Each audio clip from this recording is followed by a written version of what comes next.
The final word. The final word. What's up, man?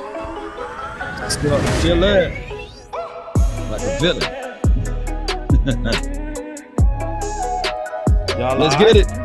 All right. Everybody good over here. That's what I'm talking Yeah, we're good. We're good, baby. about. Gucci, as they say. Ain't no panicking, man. I love it. I knew it, man. Y'all vets. You don't need to panic. Yeah, we chilling, dog. Really chilling. These are the things we already knew, right? Exactly. Or should Yeah. have known. Definitely knew this. And if you don't know, now you know. You know. Wait, man. Big, what you saying, dog? Oh, Come on. Yeah, the final word, game 1 reactions and game 2 preparation, baby. So we got to talk. The final word. Let's go. The final word. Yeah, man, y'all came for this final word. We got something to say about game 1. Let's go.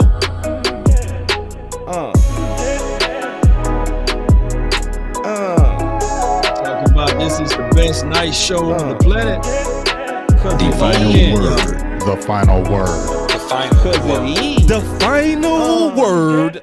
The final word. Go. The final word. The Might final start word. freestyling, The man. final I'm feeling word. The final I'm word. Feeling it. On set, the final word. Let's go. Get it. Hit that like, share, and subscribe. Let's go. The final word. Look at all my real ones. Let me see some blue hearts in the chat. Blue hearts. Blue hearts. Come on. Wave your hands side to side.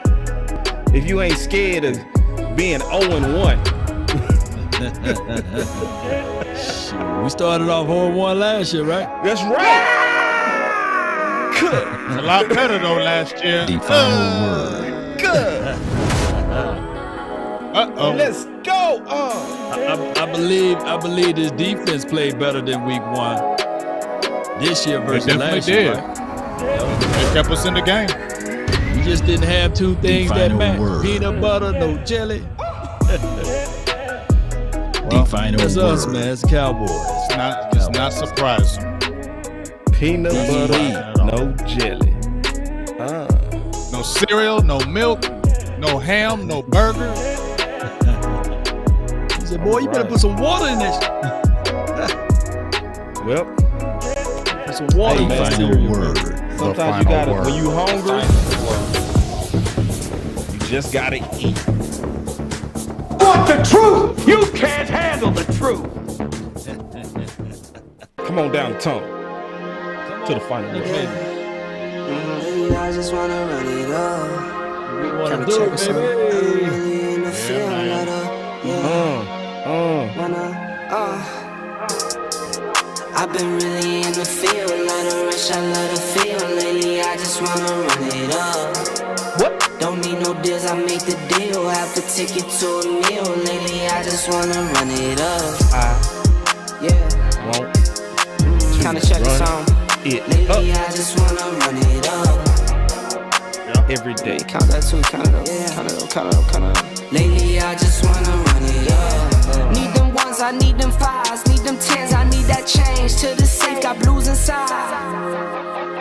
Greens and pinks, it's all the same. I still save and roll my change. Take some losses when I play, charge it to the game. I'm with L, yeah, I'm with T Black, I'm with Revan now. Who with Law, I'm with baby? Ray, yeah, I'm with J, yeah, I'm I'm with with Law. Chuck now. Still on the with it. same, not switching sides, now it's Let's about go. loyalty. You switch sides up Let for them the wait. bag, and that's All what more day. to me. I mix Nike with designer, talking I to my experiment. You just rock what's on the shelf, and I'm not feeling it.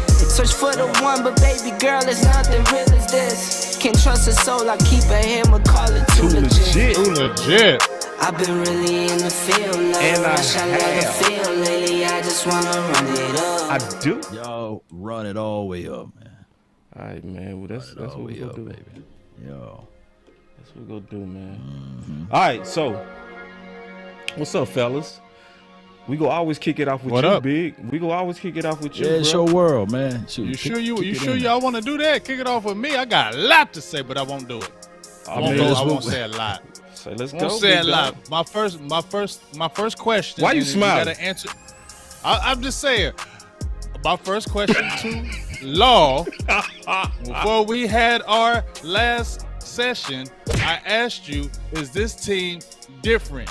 You said, Yeah. "Yes." Where is this team different? Answer that right quick. On the defensive side of the court, No, baby. we already talked. Defense was gonna be good. No, we already knew. it- You said this team was different the whole way around. You said this team is different from last year. It's different. It's gonna be better. And what we saw was not better. Yes, you saw a good defensive team, but we knew this team was going to be good defensively. We knew this team was going to be offensively challenged, and it happened again. We knew these things about Kellen Moore. We were all sitting back on our seats waiting to see if Kellen Moore was going to do those same things, and he did. Devin White called it out. He had a video. He said exactly what they're going to do. Other players are saying it too. So you had Noah Brown, who I said nobody's scared of him. You had Dennis Houston. Okay, but Dak Prescott, I loved him. He didn't play great, overthrew some passes. Okay, a lot of those things that we talked about was going to happen. So, and Mike McCarthy distances himself away from Kellen Moore, and now we hear he don't even know the offense. So once again, Law, where do you tell me this team is different? I will say it again, and then I did preface in my statement with that whole conversation. You ain't prefaced nothing. You saw I did moonwalk back just a little bit, and I did say that hey man, all these fences coming my way. Walk, but I did Walk moonwalk just a little bit. I moonwalked just a little bit.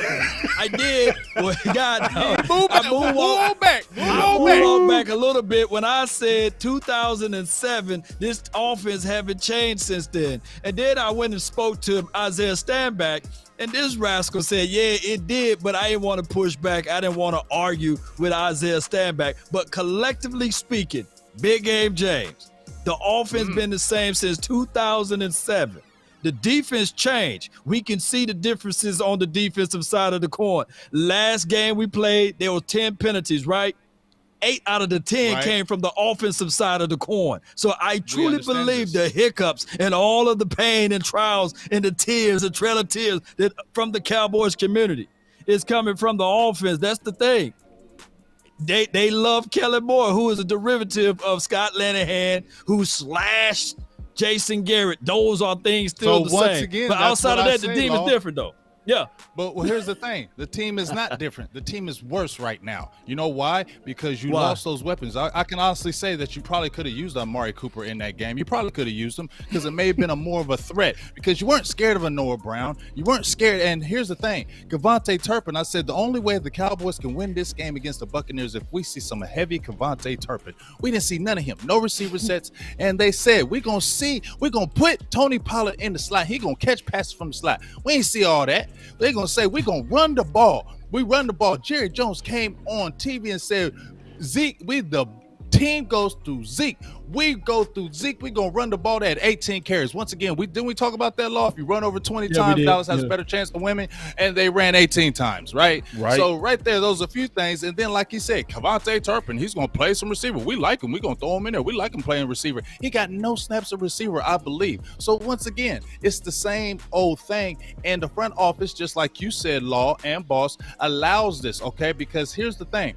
They were talking about CeeDee Lamb. Okay, yeah, CeeDee Lamb got to get better. He got to continue to show he's the number one. We think he can. They said, we think. That means they don't believe because they didn't believe it a few months ago when they said they were questioning his alpha energy. So now they're already starting the undercuts and the sabotage with him. They're already doing that. We already talked about what the scapegoating. Wait, hold on, Big. That? You can't do a whole show in the first segment, dog. Sorry. I'm done. I'll leave it alone. That boy went through about 7 topics, bro.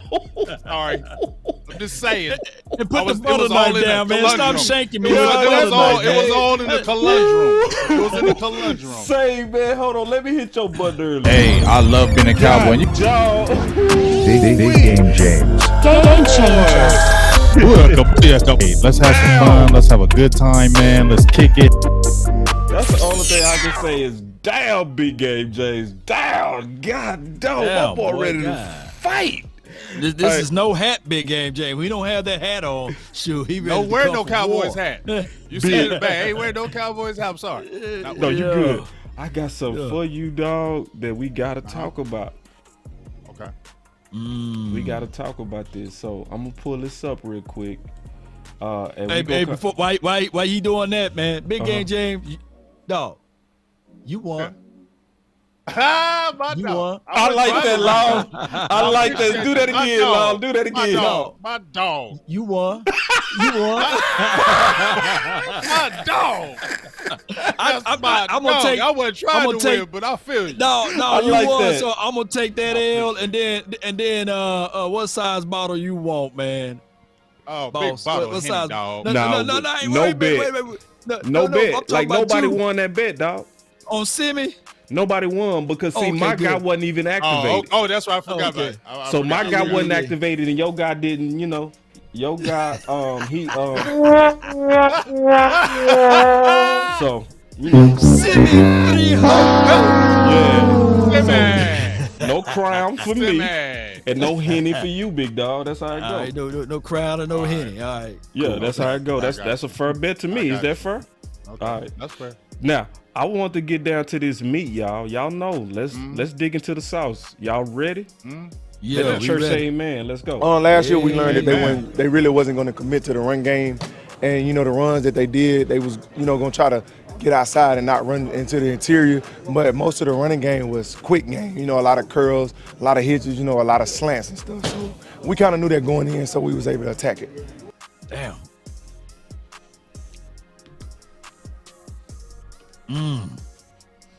We've been talking about that since the camera on me. Kellen Moore be getting these Crayolas out, man, and putting it all in the coloring book, making it all pretty. But that is the level of the offense that we see, and I'm not trying to shank that man with the butter knife, because if so, it will be a real machete. It'll be a machete because I will shred this man. Here's the thing. A lot of people been talking about, hey, Law, you've been banging on the table. We the #1 offense. Yeah, in total points and total yards. But I want to tell you guys, when you go into the deeper details under the surface, you will also see within the confines of us being the #1 offense that we were 24th to 25th in red zone efficiency. Let that sink in. So now that you take the big playmakers away, and then you open up your eyes and you see that the Crayola box, the Sharpies, and all of the construction paper that he got in his hand, yes, they're colorful, but it don't stack up to anything as it relates to taking away what the defenses or the opposing team's trying to do. This is a system-led offense, whereas they don't count on nobody being the big chief in the building. And that, my friend, is the #1 problem with this particular team. On top of that, it's making my dog CeeDee Lamb looking like some doo-doo and some spam, baby, because that's the only word they can rhyme with that, by the way. But I'm going to tell you guys. Everybody else add to their superstar. The Cowboys are the only team in the National Football League take away from their stars. Man.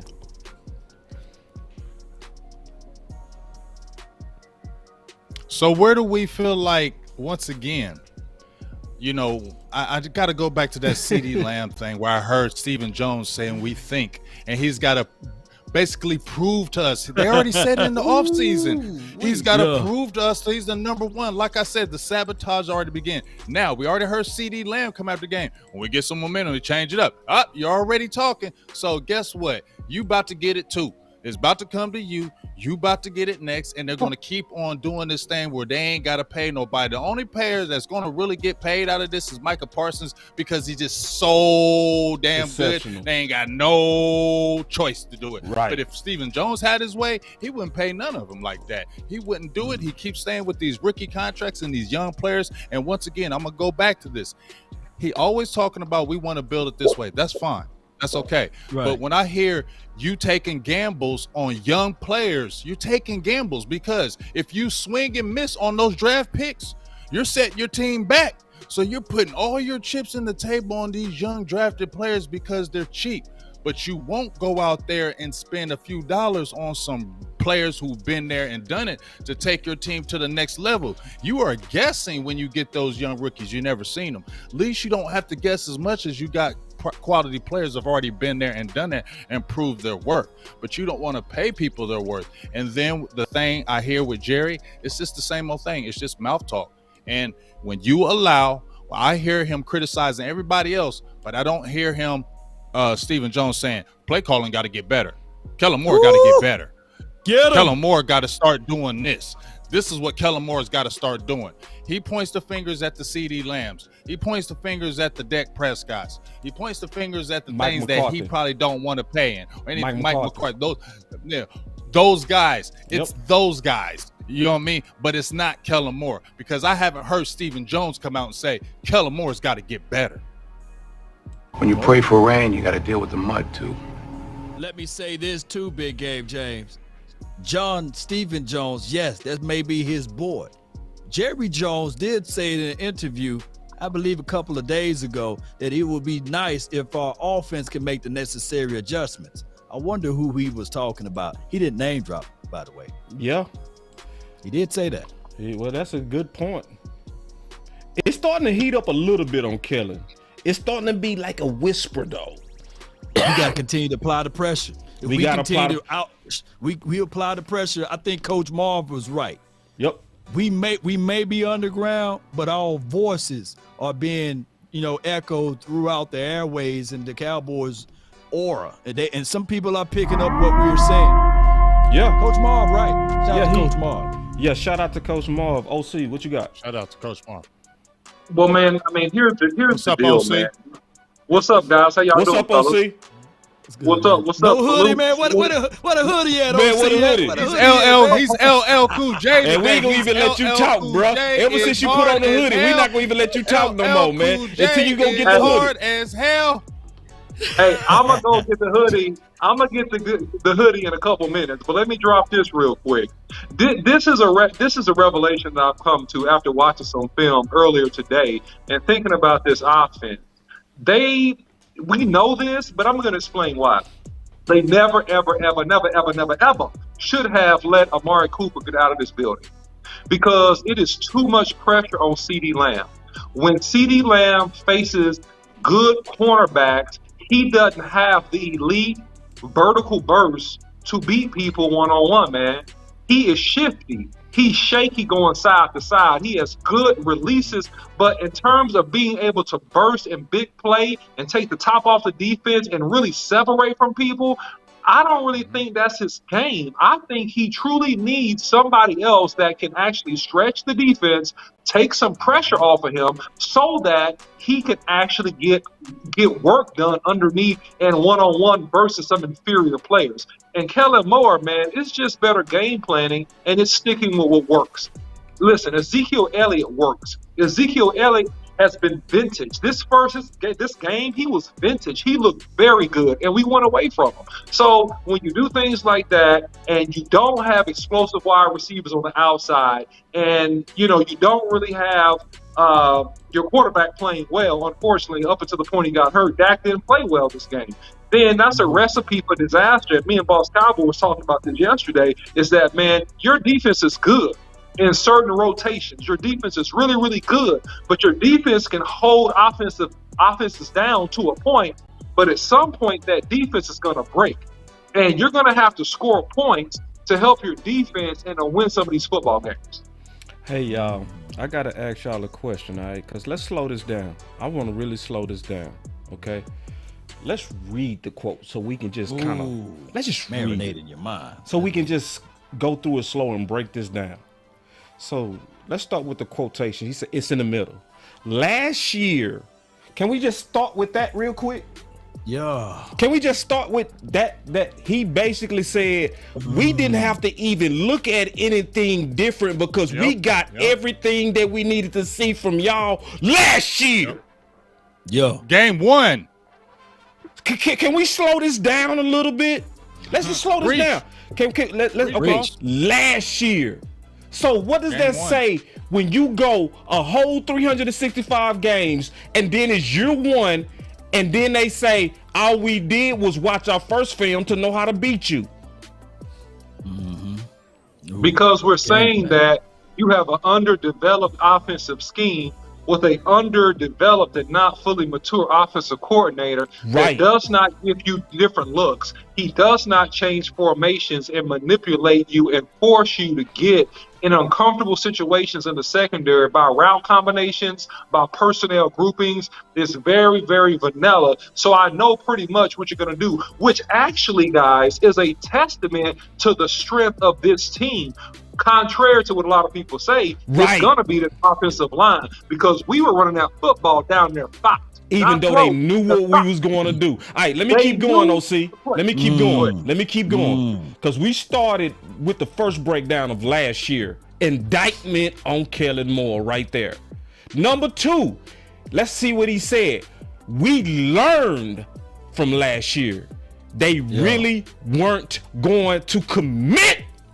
Can we slow down right there?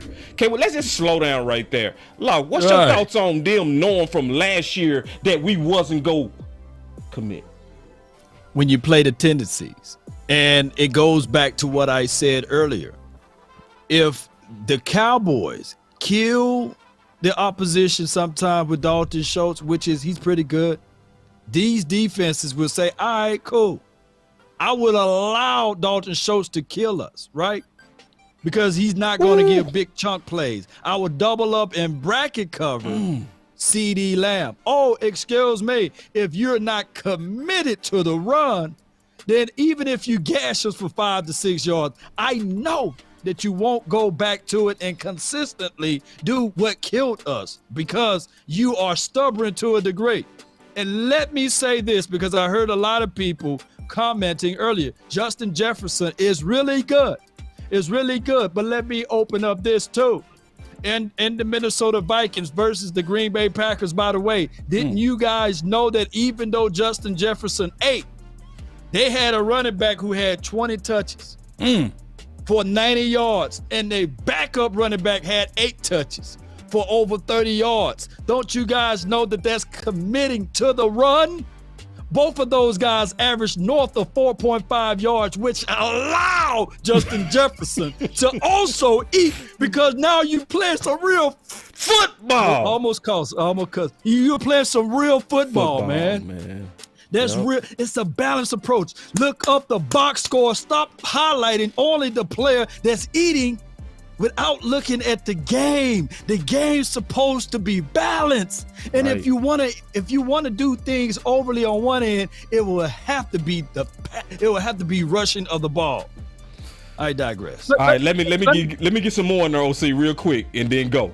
All right, because I want to get through this just real quick. He said also, last year we learned that they really weren't going to commit to the run, and the runs that they did, they were going to try to go outside and not run into the interior.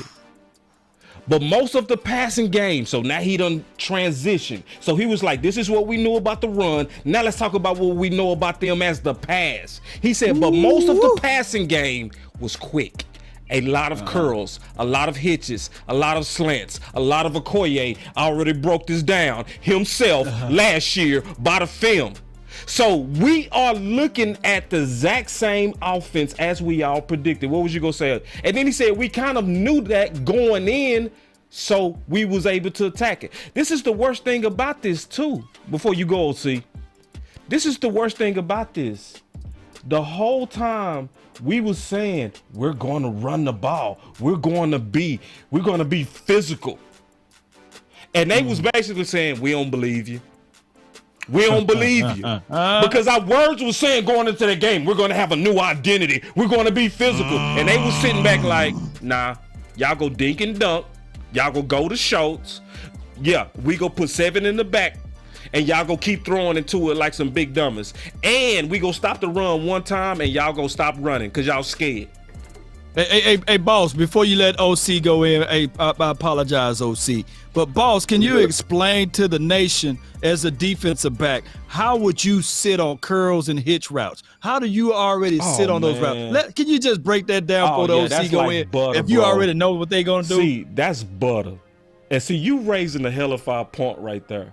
So what corners do and what linebackers do, when you know they finna run a bunch of hitches, you hardly even come out your back pedal. So what that does is it make it a super tight window because the receiver is squeezing that cushion and you not even backing up. Look at my illustration. So they say, hut, you ain't even stop. Because they know you getting ready to stop. And Dak got to throw in that. So let me ask y'all a question. How does your quarterback play when the defense know what y'all doing? How you throw them open, man? That's what I want to know too. How? Dak can't read. He can't throw them open. I'm like, dog. They know what you doing. I'm in the stands right here, sitting on that daggone girl. I'm like, boy, that ball come my way, baby. I'm sitting on jumping. it. Oh, I'm getting me a pick tonight, baby. And he's coming my way. No, ain't this and sad? They refused to run. Look, them DBs wasn't coming down to hit. Them DBs was sitting like, oh crap, they running. That's why they were getting all them yards. Yeah. OC. Because I really still got that question, but go ahead, OC. Because I'm gonna ask that question again because I want to answer from everybody. No, this is gonna be quick, man, and then I'm gonna jump out and come right back. But look, with the hoodie, this is the thing. This is the sin. This is the sin of being cute and not being functional. You see, we live in an Instagram, TikTok, Snapchat generation where you got a lot of young ladies out here getting by on these looks. They cute, they put on makeup, they put on this, and they trying to be cute. But when you get down and you talk to them, a lot of these guys, if you single, you know. See, these girls don't hardly know how to think. They can't add, they can't cook, they can't hold a good conversation. You see, they look real good, but they're not functional. And that's the problem with this offense. Kellen Moore wants to be cute, but you got to be functional.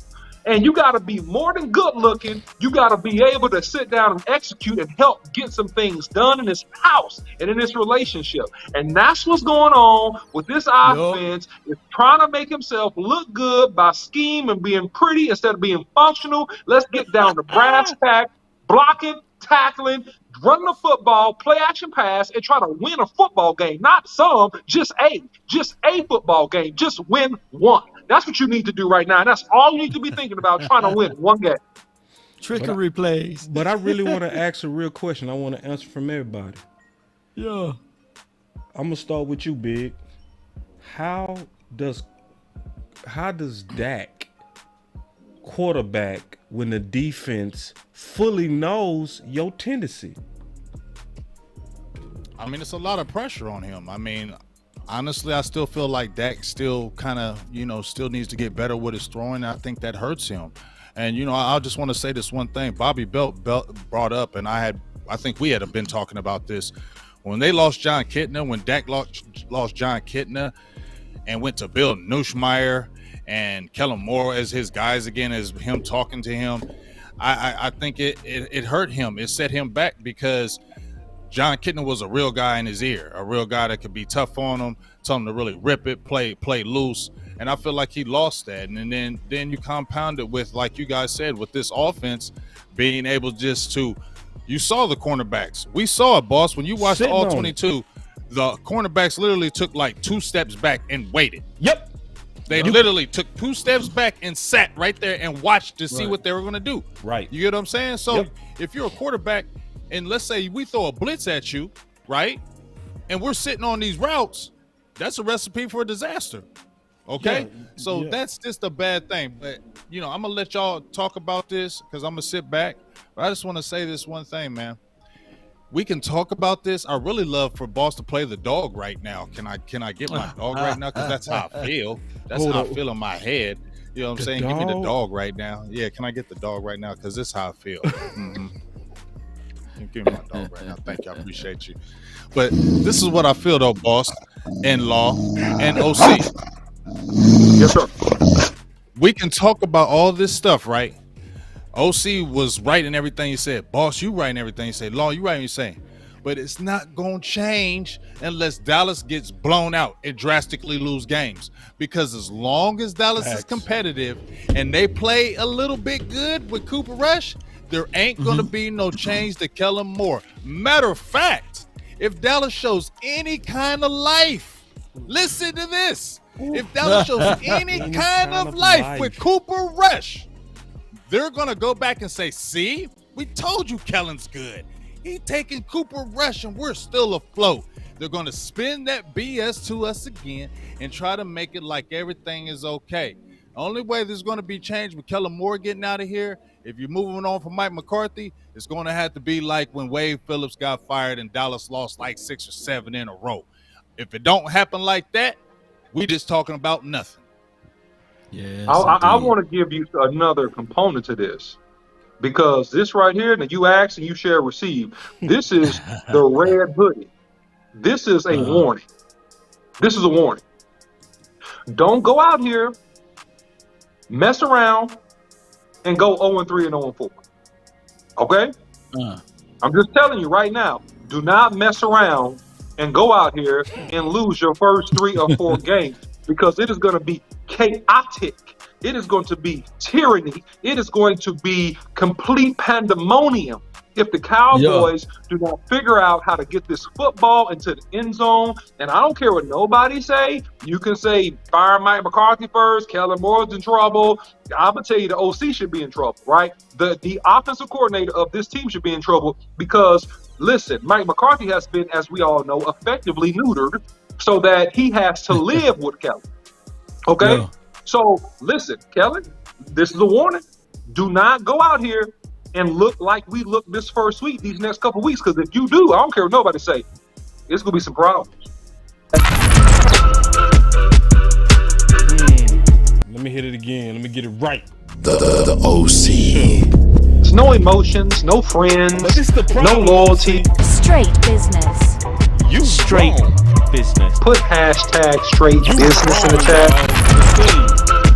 And I'm going to tell you this again. You wrong, because they not touching Kellen Moore. They are not, bro. If we go 0-4, they are firing Mike McCarthy. And it's a travesty. It's already been leaked out. Dan Quinn's going to be the coach. Right. Dan Quinn's going to be the coach. Now check this out. It's only going to be between Quinn and Peyton, boss. And Kellen. And you know that. Yeah. And Kellen. But can I just say one thing? Let me just say one last thing, please. Just one quick thing. It just makes me upset in my head, because, see, they playing this little game where you want to keep Kellen around, right? Just to continue to prove you right. That's the stubbornness. Yep. You want to continue to prove yourself right. And that's why you will keep latching onto him. And think about it, y'all. We went through 10 years with Garrett because they didn't want to let him go, because they wanted to prove everybody right, that they were right on this call. And like I said, Jason Garrett would never coach in the NFL again. He had that little rinky-dink time in New York because that was the Phil sorry. They fired him. He's in the booth. He's not coaching in the NFL anymore because he wasn't ready. You think any NFL team is listening to Kellen Moore? The only reason why those players listen to Kellen Moore is because they're forced to, because he's in Dallas organization. Because if he was anywhere else, they would be clowning him. If it was anywhere else, they'd be talking about him. And that's why he can't be no head coach in the NFL. And that's why all the jobs got turned down, because he's not an alpha. Ain't nobody listen to no damn Kellen Moore in this NFL at all. Nobody. They're not doing it. And they're not doing it in Dallas either. They're forced to do it because the top people keep them. I love, man. Hey, I love Big Man James, man. I love him, man. Hey, Law, I saw somebody on your channel say I was straight garbage. I said, OC is straight garbage. Hey, man, tweet me and tell me why I'm straight garbage, man. Love you, man. Thanks for watching the channel, though. Appreciate you. Go ahead. Right, hey, check this out.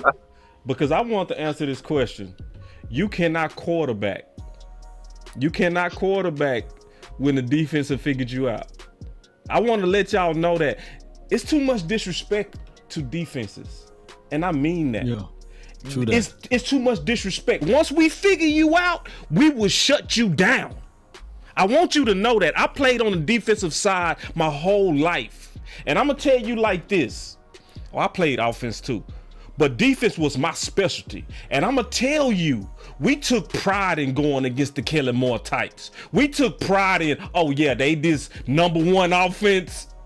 I can't wait. And them coordinators took pride in breaking you down like a cheat code. And they were coming there and they would be giddy, Law. They would be giddy big in the OC about how they know your formula. And they would tell you all your trends, and we would get giddy. Like, ooh, when they get in that formation, they getting ready to run a screen. I'm going to beeline him right in his ear hole. And see, let me show you, because talk is cheap. Maybe, we might be just some garage YouTubers. So if you don't believe us, let's just read the words of Romo. So this happened. Let's look at the date on this. 2018. Something similar with Dez Bryant. They was moving on from him, going to receiver by committee.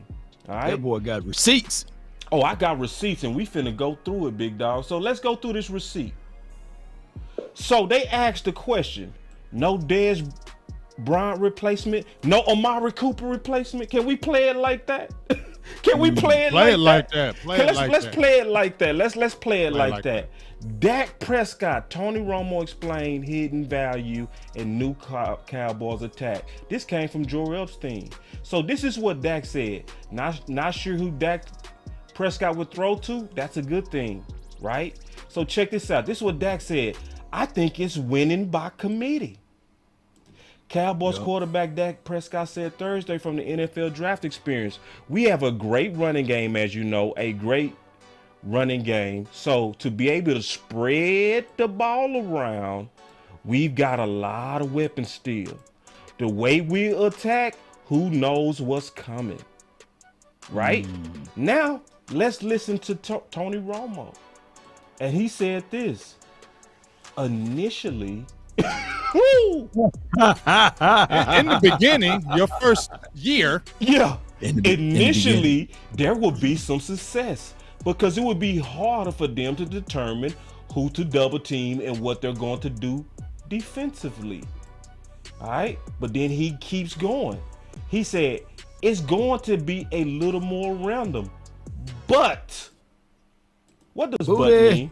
When y'all see but, it means hold up, it take away all what he said originally. Right. So let's cancel. Here comes the real meat. Here comes the real conjunction of contradiction. It is the conjunction of contradiction. Man, don't do that, OC. Don't give it to us like that. One more time, OC. Give it to us, OC. One more.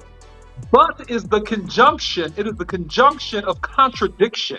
It means that you're about to contradict and go opposite on everything you just said. Okay, so let's go.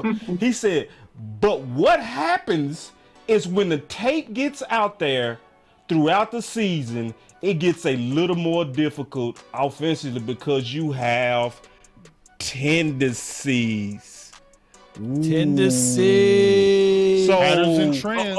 When you see that, hold on, Law, real quick. You go ahead. Go ahead. Last year we learned that they really wasn't going to commit to the run game, and the runs that they did, they was going to try to get outside and not run into the interior. But most of the running game was quick game. A lot of curls, a lot of hitches, a lot of slants and stuff. So we kind of knew that going in, so we was able to attack it. Tendencies. Last year we learned that they really tendencies. And I was going to point out this right here. In 2001, there was an MVP by the name of Gannon. You remember him? Yep. Gannon. He played for the Raiders. And I'm telling you, Tim Brown, Jerry Rice, they were no one to sneeze at in that year. But the defense that they played against, the Buccaneers, they knew what they were trying to do. They knew what they was going to do. Why? Because that coach over there recently was in Raiders land. And they put the whooping on them in that Super Bowl.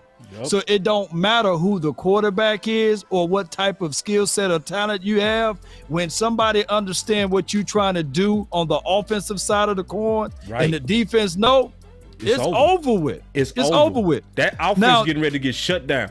It finna get shut down. Now, to a degree, that is true all the way through and through. The 90s Cowboys had a different mindset. So that's why they were able to run toss left, toss right, and run the consistency of the same plays because they had a formula going with, I'm going to get the ball come hell or high water to my playmaker, to my star and Emmett. They had a well-balanced team. So that's what explains why the Cowboys, hear me out, played the NFC East opponents so well because they have these things that they know their tendencies. And on top of that, when you have common opponents, that's why you see that the Kellen Moore's offensive style and his system work because it's against common opponents. Right. But when it's against those inferior, well, more superior, that's what I meant to say, opponents, Yeah. we look like what we look. Right. That's all I have to say on that. So what about Mike McCarthy in this, man? He's a sitting duck. Mike McCarthy. The only reason why I say that, the only reason why I say that to OC is because when Brian Brothers leaked that out, that was damning upon Mike McCarthy. He don't know the language. Let's talk about this, man. Oh my gosh. Let's talk about terrible. this, bro. See, I like how you queued that up, Law. That was so well done. Woo. Law, you are a pro. This is from Mike McCarthy, so we go turn the page. So let's put all of this together. With the revelation of what they was talking about with the predictability. Let's add this to the equation. Let's measure this Kool-Aid. The more I talk to people around there, Mike doesn't know the offense. He doesn't want to call the offense. He doesn't know the offense, the terminology and stuff. Forever he has certain terminology with the Packers, just not hearing it very positive. You talk to people within the organization, and that's why Mike doesn't want to call the plays. So first, So this man has absolute. Go ahead, OC, because I got something on that for real. Me too. So I hope that this didn't go over people's head. What you just described is a man who actually has no control or say in offense. That's what you just described. He doesn't know the terminology, and saying that he has no say in the terminology. If he had say, he would be able to insert some of his old winning terminology.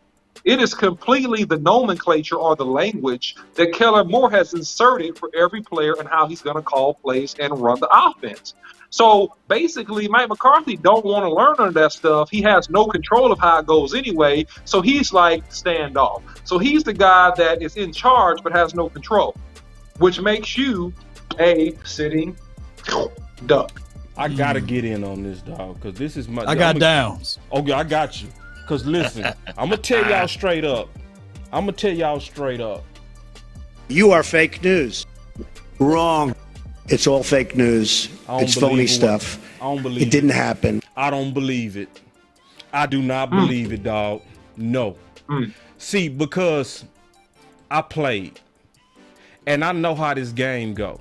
So I want to show y'all something. All right? Look at Tom Brady's wrist. What's that on his wrist? Because, Tom Brady don't know the offense. Tom Brady don't know the offense. What is that on his wrist? Look at his wrist. Look at the flick of the wrist. Look at the wrist. What's that on his wrist? What do we keep seeing? What is that on his wrist? A play sheet on his wrist. Yeah. See, because I played the game, OC, and you played the game too. You know how the game go. They have those Waffle House sheets they will put on your body to where they will be able to break it down simpler than Madden. I ain't hearing that BS. That's fake.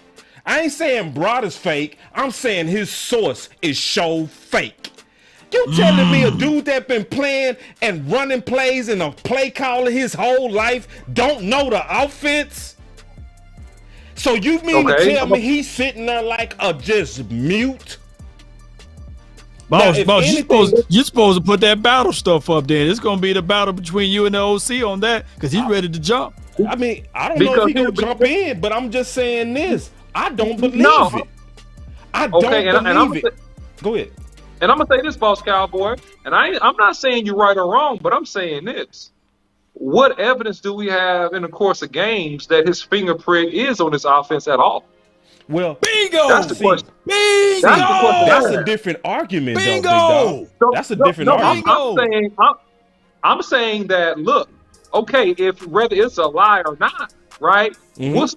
What is the point, right? What is the gist of the whole argument? The gist is that he has a lack of involvement, control, and it's none of his imprint on his offense whatsoever, which is to the detriment of the Cowboys. By the way, see, we already knew that part. That part we already knew. But I'm talking about this. He don't know the offense. Man, get out of here. He might be at this point because. Can I jump in here right quick? Go ahead, right quick, Law. But here's the thing. By the time he was leaving Green Bay, boss, you remember, Aaron Rodgers, I ain't saying Aaron Rodgers all that, whatever, but he was very critical of him, saying he called him dumb. Say he didn't know what he was doing. And there were screamers of that within the organization, within Green Bay, and that it was stale, it was easy to figure out, and we got to move on from it because you could figure it out. So I'm not saying he don't know the plays because you've been there, but just like what OC says, he's so far away from it, like he won't touch it at all. People keep on saying, dog, you're an offensive mind. You an offensive mind at Green Bay. You in San Francisco, New Orleans. You help get people's career. Jump in here and take over this. He like, nah, I don't want to touch none of it. He got it. He's doing it. Yeah. He got it all. I ain't touching it. To me, in my opinion, that frustrates me from a fan or perspective because you the head coach, right? And everything should go through you, regardless if you got the offensive coordinator. It should all crash and burn with you. And you letting it crash and burn with the offensive coordinator. So that's why, how do we feel like that offense would ever have cohesion when those two guys don't have cohesion? See, let me talk about that real quick. So this is the problem, bro, in my opinion. So he already told the world that's how he run his team. And he already got people that can step in and run these plays. And even the rumors that was coming from Aaron Rodgers now, could we see it on the Dallas side, Big? When we was going against Mike McCarthy? Could we see it? We couldn't see it. Because guess what? He was owning Dallas. You know what I'm saying? He did. He was owning Dallas, and we never looked at. Why they brought him. We never went against Green Bay like, "Oh, that was a bad play," did we? You right. How many times did we end up like, "Damn, they called a good game on that"? Yep. You know what I mean? Killed us. So from what did we see? I heard the rumors of Green Bay, but what did we see going against them boys? We saw good play calling with Mike McCarthy with the Waffle House sheet. He would be just like this, eating us up. Can you also say this, though, boss? Can you also say this? Yeah. Let me just jump in there and say this. Don't mean to cut you off. No, you good. But Dallas is easier, too, though. We easy to figure out on defense. We had Ron Marinelli. Didn't we talk about how he had a basic-ass defense? No, that's true. But I'm just asking a real question. Aaron Rodgers said it was that's easy true. to go I ain't gonna against fight him. you on true, dog. You making sense on that point. All I'm asking is, when we went against him, did we end up like, boy, that was dumb? Or was we like, boy, that boy, he was killing us with that Waffle House sheet? What was we saying? Right? And what was they doing? They was winning with him. Now, did they only got one Super Bowl with him, but they was always fighting. Remember, they beat Romo with a backup quarterback? Matt Flynn. But these are all valid points. But here's the thing. When you are a coach, you have what we call coaching tree, meaning a philosophy that you can look at and say, that fingerprint belongs to him.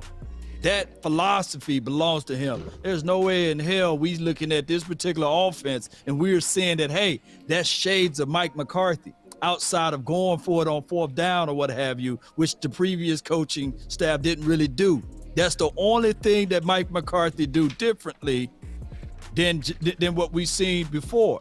And that's what I was saying, that yes, we still collectively have the same offense since 2007, which was installed by Jason Garrett, which was tweaked a little bit by Scott Linehan, and then also with what we see out of Kellen Moore is that more pre-snap reads before the snap or what have you, but it's literally the same offense. I don't see no identity from Mike McCarthy. I don't see no pattern that Mike McCarthy brings to the table. But for dog sure, we do see some evidence that Dan Quinn is in the building, because we can tangibly see the difference between Dan Quinn and the previous defensive coordinator out here and the previous defensive coordinator before that. So True. That, my friend, is why I say, yes, this may be a whole 1,000% true.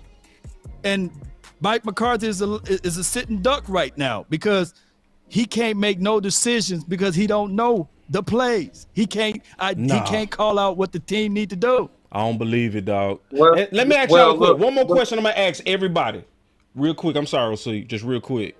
When y'all hear Mike McCarthy speak, do y'all hear dummy? What do you hear when you hear him at the press conferences? Or do you stop? I'm messing with you, man. I don't hear dummy. Long, you cold. I'm Team Mike McCarthy, though. No, but I'm asking a real question. No, for real. Cause see, I got some. Listen, I don't fully trust Brian Brothers. I don't. And I'm not saying he a bad guy, but I also heard his analysis on Steel. His analysis on Steel be downright horrible. Horrible. Yeah. He be over there acting like Lyle Collins was a dog and Steele was a chump. Man, he's a little biased. Lyle went to LSU, man. That's my point. Graduated from LSU. My point. He's biased. That's my whole point. Is we also need to consider the source. Listen, like Brian Brothers, I like his integrity, but sometimes I be like, damn, man, you way off. Like, you not even kinda off. You way off. Like, his opinion. You ain't God. You ain't God. Your opinion on you ain't Steel, God. I'd be like, huh? You ain't God. And then LSU, man. This is what he said at the Chargers game. We all watched the film. This is what he said at the Chargers game. Oh, no, don't do it like homework. That. We all did the homework together. So check this out, Long. This is what Brian Brothers said. Brian Brothers said, receipts, man. What? And then this is what Brian Brothers said. He said Steel was getting help the Chargers game. Was that true? No. Oh, no. Zach Martin was helping Steel. That's why what?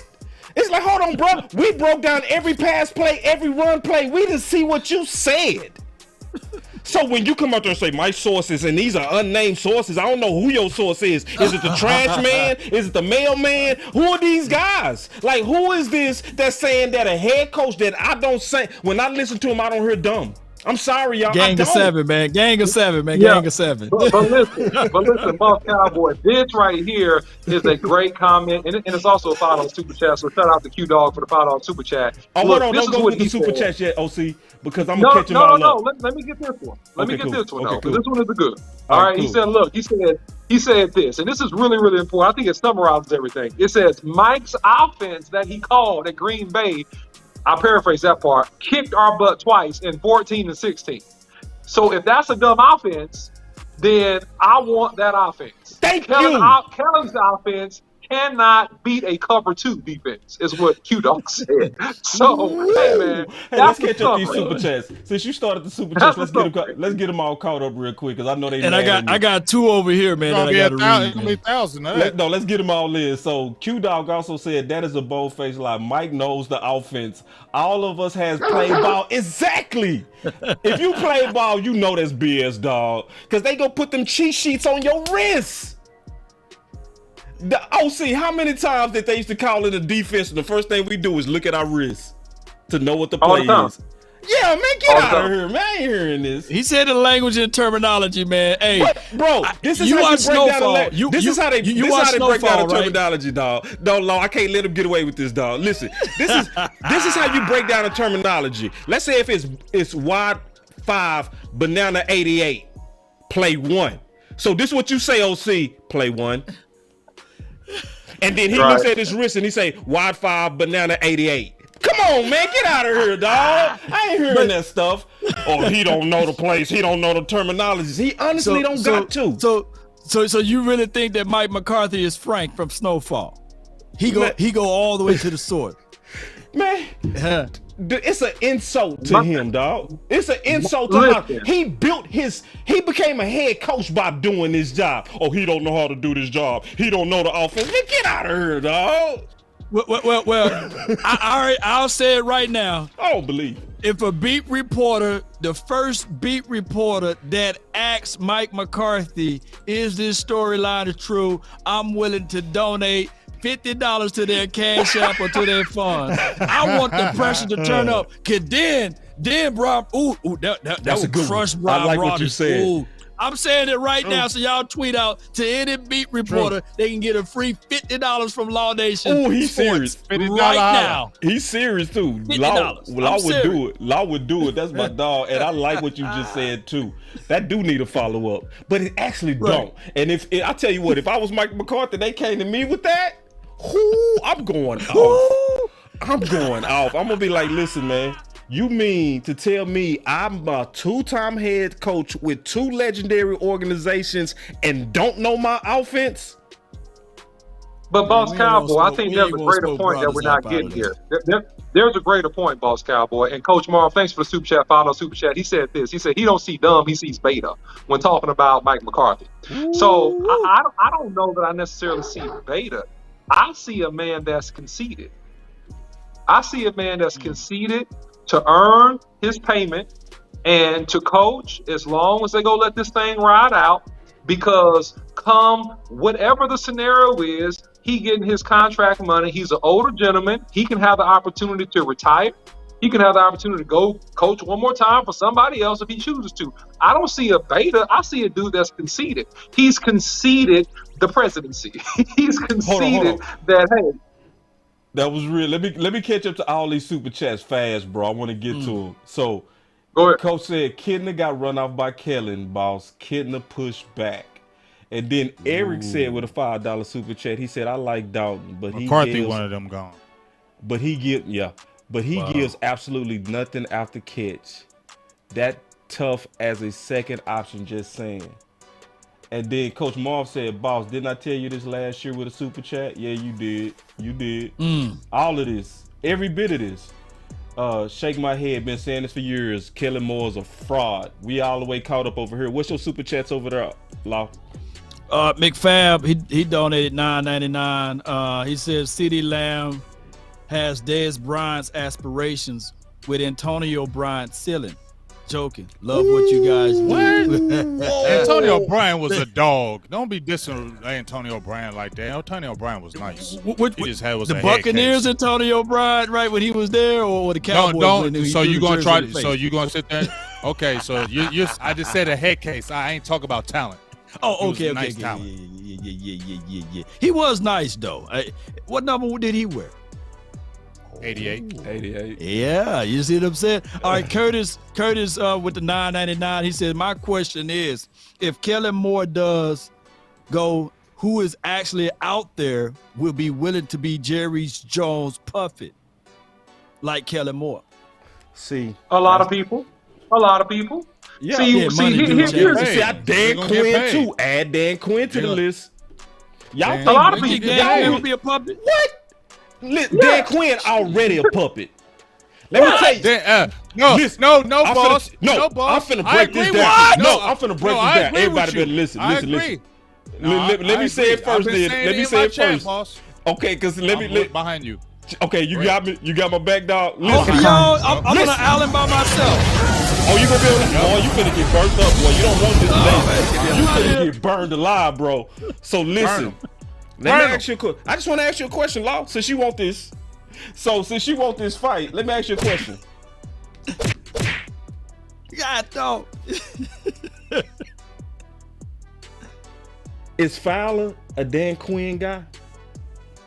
Dante Fowler? Yeah, I believe so. From Atlanta. Yeah, he went to Atlanta to chase after Dan Quinn. Yup. Mm-hmm. So, did he ball out in preseason?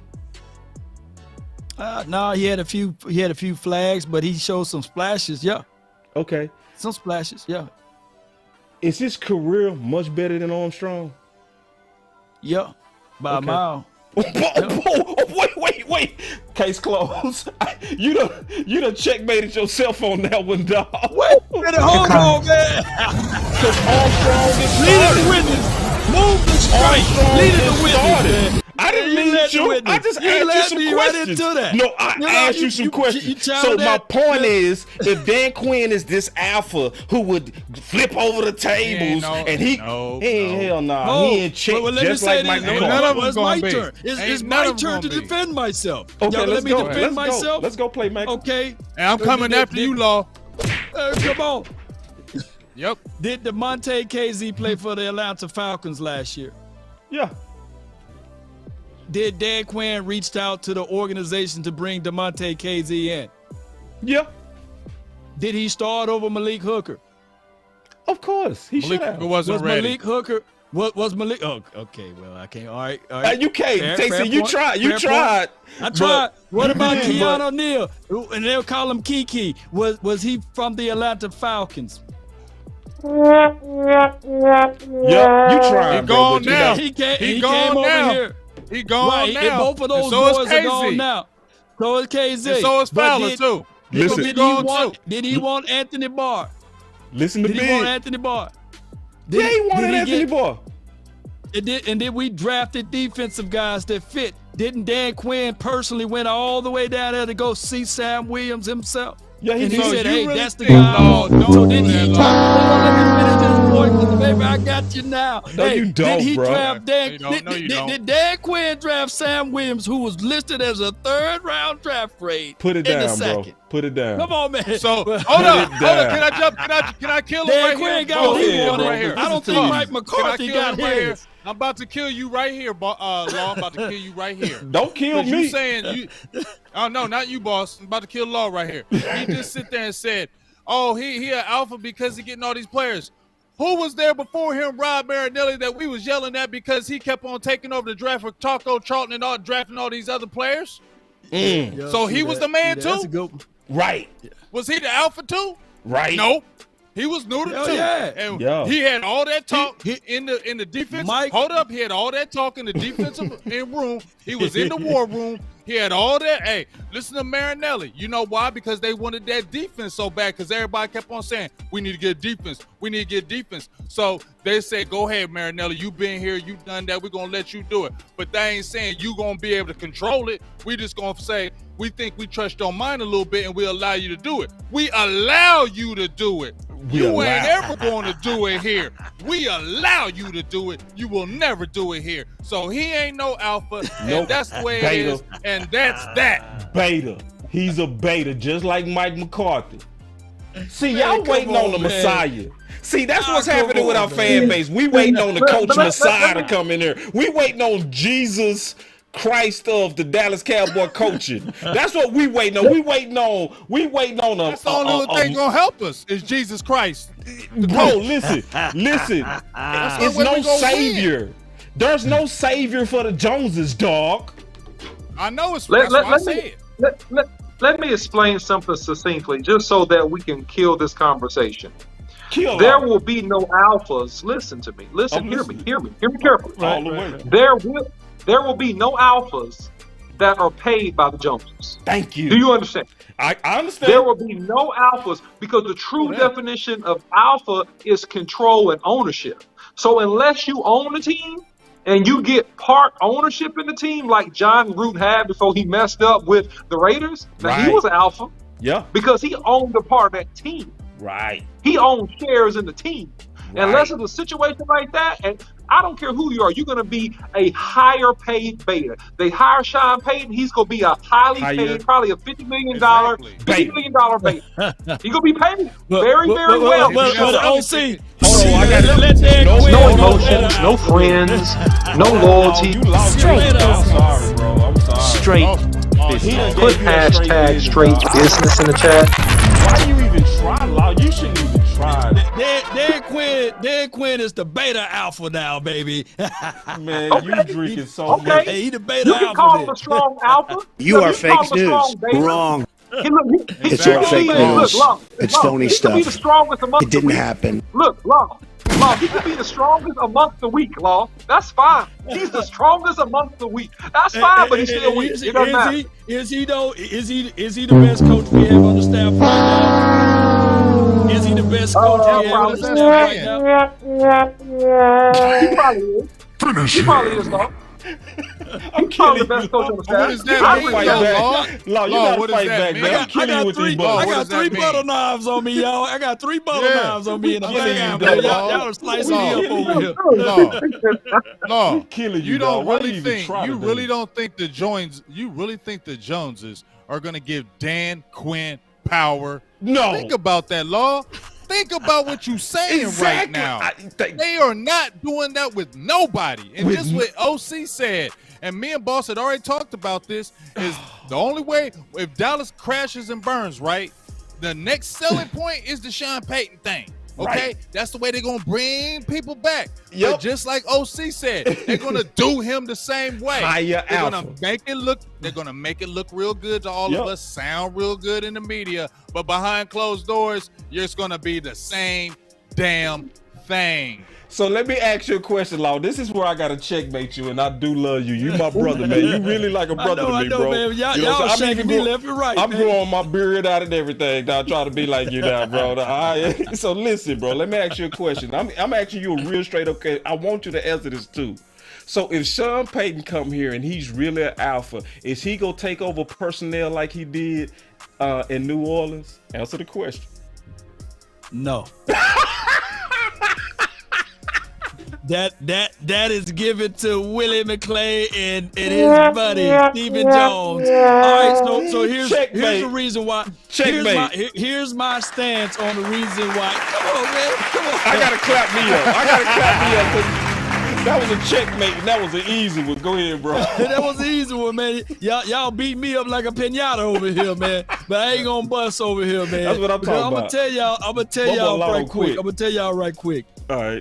Out of everything that we've seen in this team in the last 10 years, the thing that changed the most, collectively speaking, been on the defensive side in these last year and a half. And I'm quite sure this is my last thread. I seen somebody say, man, Law be over here pumping up Cowboy Nation, and they got beat up. He be playing gladiator music and everything, and they got their butt whooped. But I'm going to tell you something.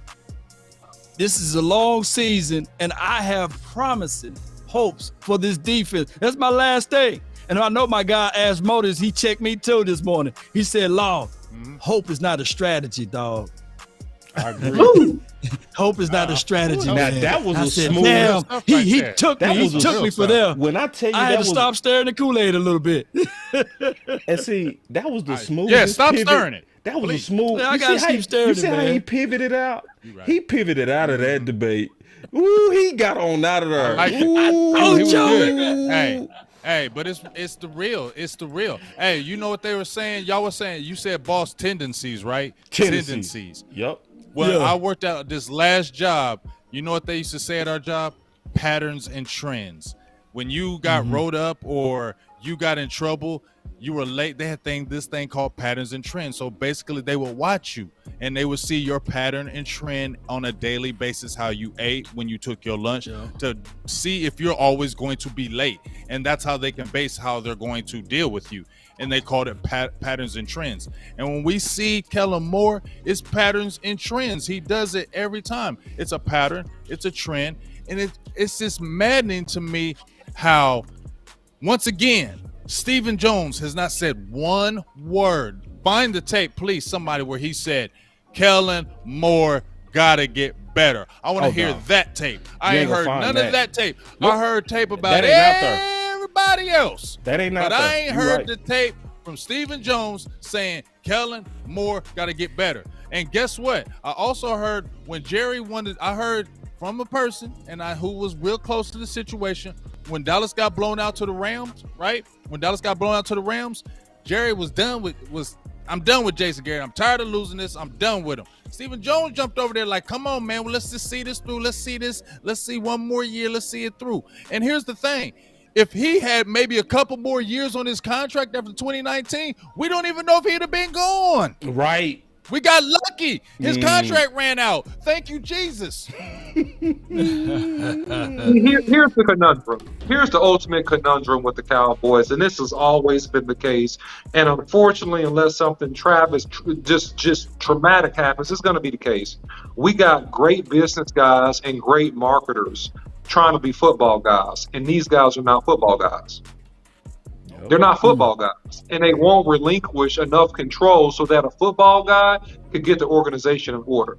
And that's the issue here. Right. They're great business guys, they're great marketers, but they want to be football guys so bad. You're trying to force yourself to be something you are not. They're not good football guys, and they want to be football guys so bad, so they fight to maintain control to their own demise, man. And that's the main issue here, man. And unless that gets addressed, you're going to have a cyclical effect, or you're going to have them have to hit on draft picks, like Will McClay, hit on draft picks, and they win with talent that they've acquired in spite of. Yeah, that's dope. Did we say that though, boss? Yep. What OC just said, he's 100% correct. But didn't we say that, boss? How the stars have to play like superstars? Yeah, they're gonna have to play out of their mind. They're gonna have to beat. They're gonna have to win despite the organization and the coaching. Yep. But that's not happening, and that's why Dallas is not going to win. I'm sorry. Yeah. So hey, before you go into that point, I just need to ask y'all three real quick because I got a guy to keep asking. I think he's like a Kellen Moore apologist. Okay. How you doing, sir? He said that basically, what are y'all thoughts when Dak Prescott called kill? He's been out of the plays that Kellen Moore is calling, basically. So is this predicated upon Dak Prescott that his offense is looking like that? What if he is calling the right play or the right run, and Dak is been and out of it? What's y'all thoughts on that? And that clarity. That's not even a apologist to me. To me, somebody asking a good question. So to me, based on how this system works, Dak does, and he's supposed to read the defense. Guess who also supposed to read the defense? The receivers, the tight ends. This is an offense that's supposed to adjust to what they see on defense. So guess what? Everybody out there reading. That's the flow of the offense. That's how it works. So this ain't a system to where it's built on matchups. It's built on we go take what the defense gives us. So yeah, but this whole vision of a system is the baby of Kellen Moore. That's why you have so many hook routes. That's why you have so many slant routes. That's why it's always about going to a spot. Because that's the vision of his offense, is that they're trying to beat you with timing. So we can't take this off of Kellen Moore just because Dak is the quarterback. No, it's his system. And in his system. That's a good answer, though. Good answer, too. It's his overall system. So what you got to do is you got to break the whole offense down to match up football. This is system football. That's why he can't stay on track. So when other teams, they get on a track to where they can say, we go run the ball 30 times. And guess what? They'll stay with it. But when you trying to adapt your offense to the defense, and the defense knowing you do that, they go bait you into getting off your track. So yeah, and let me say this too though. And some offensive coordinators, they will have 2 or 3 plays that they will call in for the quarterback, and then he will kill one. On top of that, when Tom Brady first went over to Tampa Bay Buccaneers, there were a handful of plays that he was accustomed to that was West Coast oriented, right? That he wanted to make sure that they can install to make him comfortable. So he also installed some plays on the offensive side that married up with their philosophy and scheme. Although some of those language didn't match up, but they got into the room together and got those things together. So it is a collective unit, but what you need more so than anything is a person to develop a scheme that match up with your system. And let me ask you a question. Things. But go ahead. Let me ask you a question. Who was Devin White talking about when he was talking about the tendencies that he was seeing on the offense? Was he talking about the tendencies he was seeing out of Dak, or was he talking about the tendencies he was seeing out of Kellen Moore's offense? I want to just listen to this one more time. That's a layer of onion right there. Go ahead. Let's listen. Last year we learned that they really wasn't going to commit to the run game. So is that Dak? And the runs that they did, they was going to try to get outside and not run into the interior. That's Dak.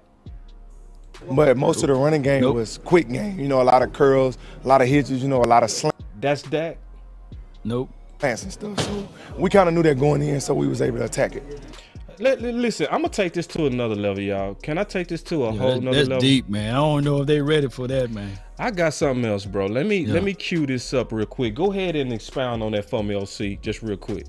Yeah, man. I mean, here's the whole deal, man. When you talk about, and we've talked about this before, but for the new viewers on all the channels, listen, pay attention to what Boss Cowboy said and what the Devin White just said. Curls and hooks and slants and all that stuff. Listen, you got to set up plays. And that's the issue, is that you cannot decide just to run a play because this is the play that I want to run.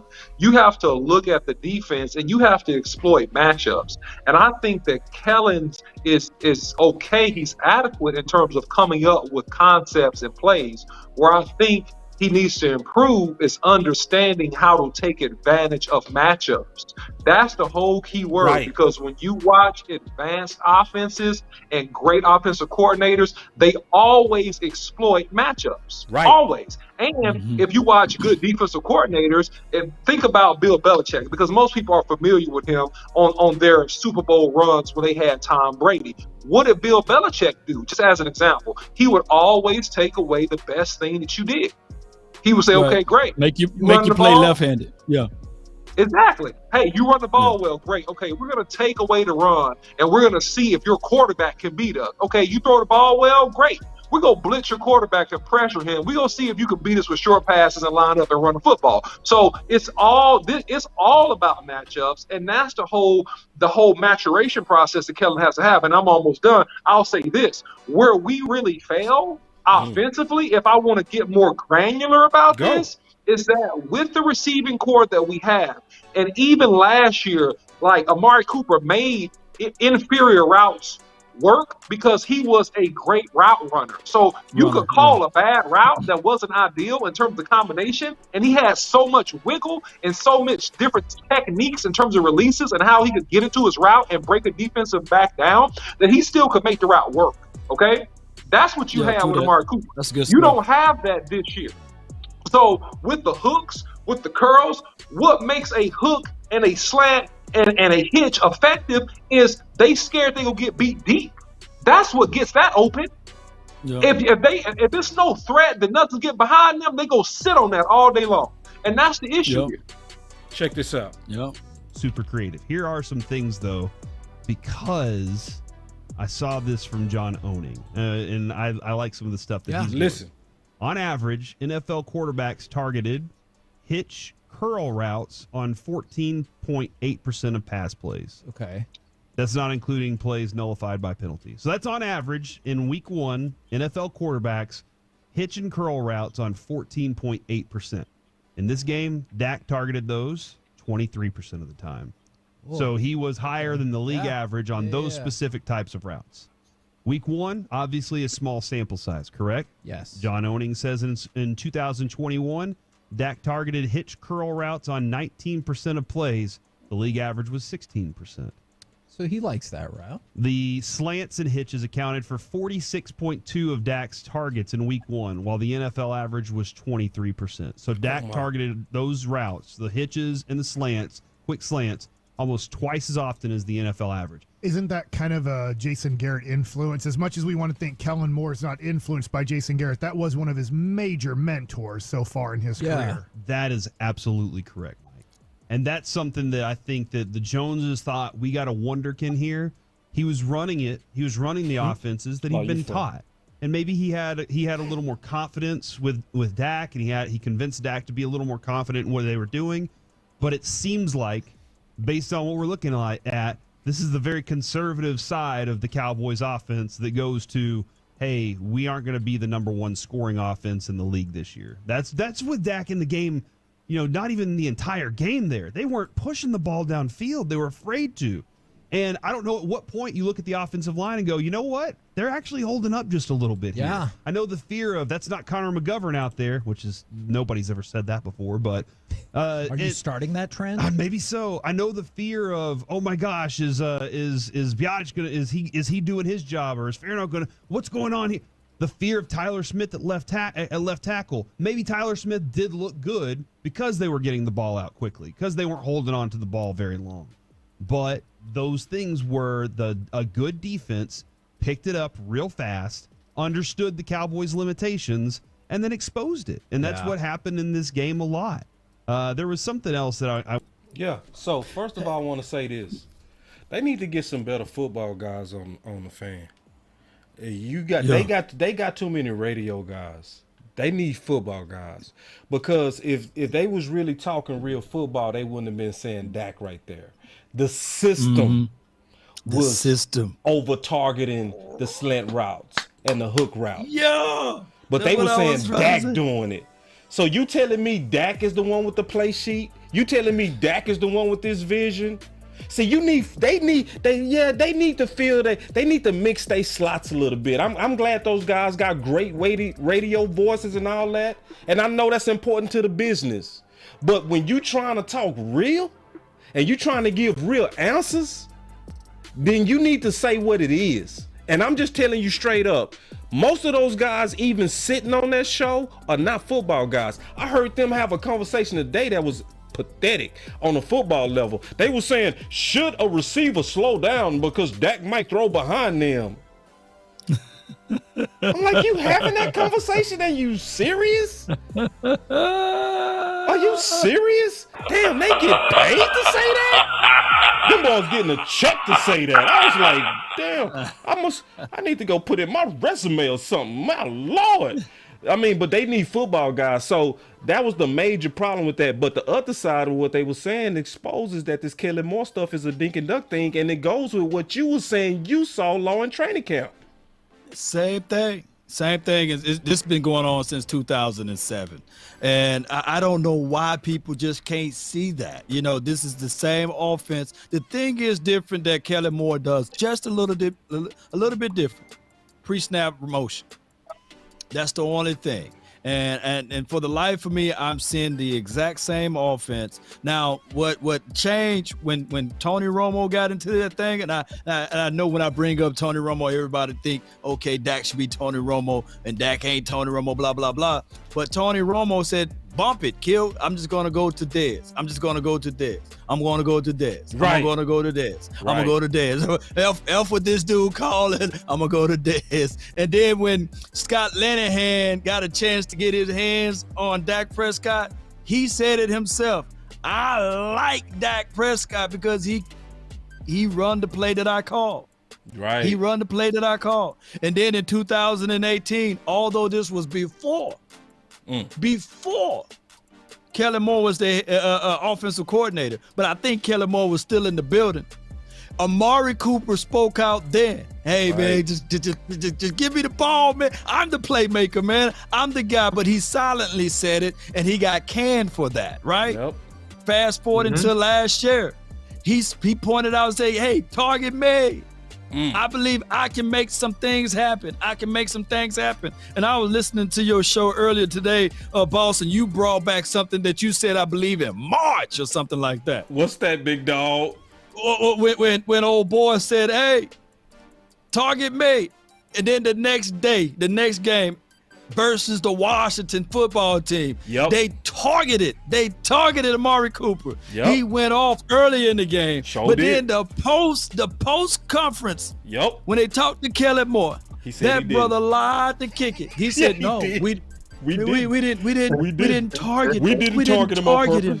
Yeah, but did. You know, and I know, and Tupac and Biggie know that's dead and gone. They know that the first at least 15 to 20 plays are what? Scripted. Talk long. I digress.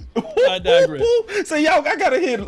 Say 3, 2, 1, drop it. And remember, you're listening to nothing but the best. Let's go. Rewind that part. Long killed it, man. Let's go. All right, I got another subject real quick. And shout out to the landlord real quick, man. Thanks for the $5. I got him. Trust me, I got him on the super chat. All right. I'm gonna catch all them up. Curse out. Solution. Cox. Go. Big game. Let him play the position he played in college and did very, very well. I think he's a natural, big, strong safety that can cover slots and tight ends. And you put him in there, he'll be like a fish in water. He'll do just fine. Depending upon how his leg is, and I haven't seen him run in space, having to cut and cover with shifty, quicker guys. That would be my only question. If that leg is pretty healthy, he'll be in good shape. If that leg is not all the way right, he doesn't have his start ready, he could get exposed. I still bet on him. All right, can I jump in that? Can I jump on that? Please. You just said OC that was Jabril Cox you were speaking of, right? Yep. Okay. Well, I loved everything you said, but this is the Cowboys and this is the front office. And I heard Stephen Jones saying, got Israel Mukamu, who's built just like J-Ron Curse, and he's okay, and he will be able to do it just like that. So when I hear your idea, I love it. But once again, I don't get excited because I hear Stephen Jones saying, Israel Mukamu, who, yes, he had a great preseason, okay, but he ain't nothing like no J-Ron damn Curse, okay? Only in height. That's it. They're saying he has the same body type. He'll be all right. He'll be able to slide right in and do that. No, he's not. He's going to get exposed because he's still green in the area and teams going to attack him. And I don't think we're going to let that alpha coach Law Dan Quinn throw J-Rod Curse in there. I mean, Jabril Cox in there because he ain't going to be alpha enough to get it off. Man, big. That boy big. Big is ruthless, man. Big is ruthless. Y'all ruthless, man. Especially when he take the hat off, man. I want to jump in on this one. Go ahead, Law. I truly believe that this upcoming game, if we start talking about this upcoming game, I would prefer to still have Izzy to be a active day guy, but at free safety, not down inside the box. I like Jabril Cox. We talked to him, and he was very glowingly. Ain't that right, boss? I don't say it. Don't say it. Don't say it. About playing a certain spot on the team, not positions.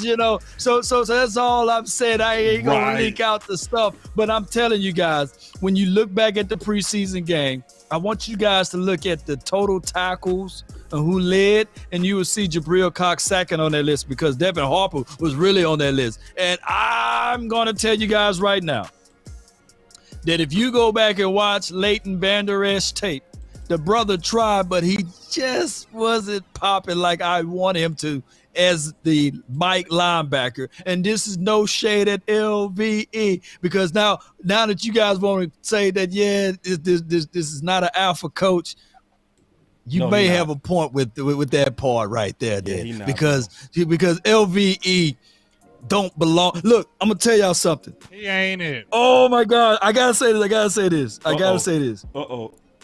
In this Detroit Lions versus the Eagles game, there was a certain guy that was drafted that my guy Boss Cowboys pointed out and said that dude is a thumper.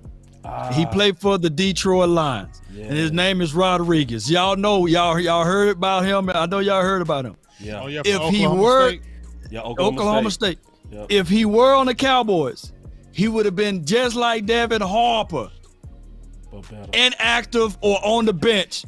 But when you look at that tape, if you look up that tape, that dude was flying everywhere. Yeah. I want the Cowboys to stop playing the political game because I'm quite sure if Devin Harper, I'm just switching over from Devin Harper. If Devin Harper was out there, he would have had a gang of tackles last game. Ooh-wee. Play the dog. Play the dog, boss, please. Where he at? Hold on. Where he at? Bro. Play the dog, boss. I promise y'all, man. Nah, I agree with you, though, but big right. That part, I feel you. But I agree with you, Law, but there it is. Yeah. It ain't happening. All that booty, and I ain't even looking at it. I ain't even looking at it because I don't believe we got all these great. We see it from afar. OC sees it. You see it, boss. Law, we all see this, man, and we all talk about this, and I feel like the only way that this is going to change, that we got to continue to put this in the air and continue to put pressure, and the only way, like I said, it's going to happen really is if they lose, though, fellas. That's just the truth of it, man. I mean, no matter what we talk about back and forth about Kellen Moore, these plays, the defense, the only way there's going to be change is if Dallas lose. Because as long as if they stay competitive, I'm telling y'all, if Dallas offense looks some kind of decent with Cooper Rush, they're going to jump out there, and Jerry Jones might be the first one to stick out his damn chest. I told y'all he good. See, I told you. Because he's always the first one. When they make a big play or they win a big game, he comes on the air the next day, y'all. See? What I tell y'all about Zeke? What I tell you? Or what I tell you about that player? He want to be the first to tell you what I tell you. So I'm telling y'all, if they look good with Cooper Rush, they ain't really changing nothing. It's got to crash and burn for there to be any kind of change in the Dallas Cowboys, period. And it's going to probably be the wrong change. But this is my opinion on this matter. Because, I do understand the debate of Israel versus Jabril versus Curse. To me, to the OC's point, if his leg hold up, which I think he will, man, I'm going with Curse all day.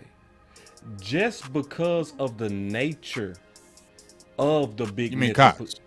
You mean, yeah, Curse. Cox. Thank you. Y'all corrected me. Thank you. I misspoke. So, I'm going with Cox all day. And this is why. Because they already put him at middle linebacker. If you have a Curse that's able to play the big nickel with his coverage ability, you really can stay in the base defense almost the entire game. Because now you're not worried about a matchup of a slot. Because see, with Curse, if a little slot guy came out there with 11 personnel, you would have to sub him out because of the matchup. But with Jabril, you can just let him go out there and cover whoever. Like literally whoever. So that makes it very hard on the offense.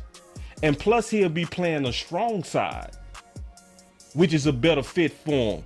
And let me ask y'all, especially when you look at how Curse was being a run fitter. Let me just ask y'all a question. Knowing Curse was a run fitter and aggressive and a great tackler, who would you rather trust? Israel or Jabril when it comes down to being an enforcer down in the box? I'm going with Jabril. Hell yeah, we're going with Cox. We ain't even thinking about being physical because that was his problem coming out of college. And last year, that's what they were talking about him. He got to get more physical. And even when we watched him in preseason, we can all agree he showed some playmaking plays. Yeah, he got better.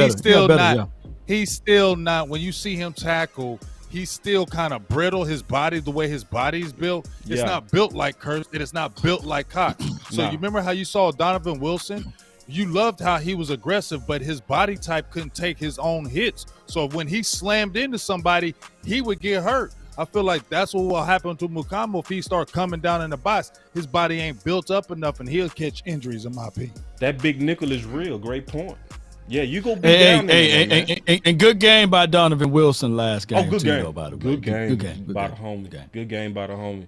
But you're right. Based on the build, everything say go with Jabril. It's just, let's be honest, because we know he'll beta. I know he'll beta. Yeah, some people don't think he'll beta. He'll beta. It's going to be do front office want that to happen. That's what it's really about. Because right now, front office been showing that they got their fingerprint even on personnel. If you ain't peeped that, you ain't paying attention. Because your damn act together. That's a fact. Hell yeah. They got and it's on both sides of the ball. People think it's just on the offense. No, it's on defense too. So it's all through. Yeah, it's all through. Like when he said socks and jocks, he wasn't playing, bro. And he got his hands all the way in the socks right now.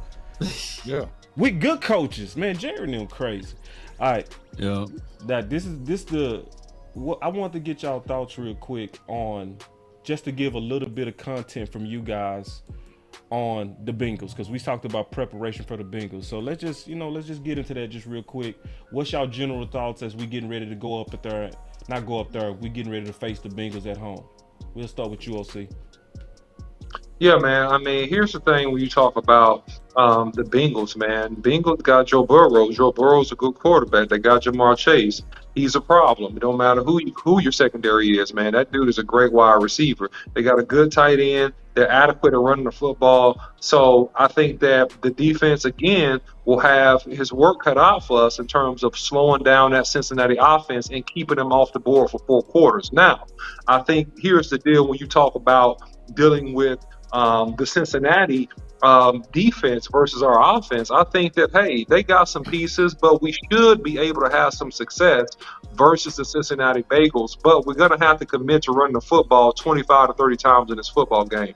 If we commit to running the football, and I believe that Zeke will be ready to go, Pollard will be ready to go, run downhill, use the 21 personnel, let Jake Ferguson and Schultz get busy up the seams. Kind of like back in the day how Belichick used to use Gronkowski and Aaron Hernandez when they both came into the league. Because I don't think you have the pieces outside to challenge the defense, but I think those guys are big and good enough. They can box out, and you can run some curls with those guys. You can run some hitches. You can run, some zone routes, and then work CeeDee Lamb up the seam a little bit more once you get those guys going. So if you do that, you got a real good chance to win this football game. But if you don't call a good game offensively, you're going to struggle. And at some point, Joe Burrow and those guys, they're going to put some points on the board because they got some good players. So it's, can we do the right things, run the ball enough, use the play action to actually win this game? It's a toss-up right now, Boss Cowboy. Inquiring minds want to know, so I want to sit back and watch it and see how it plays out.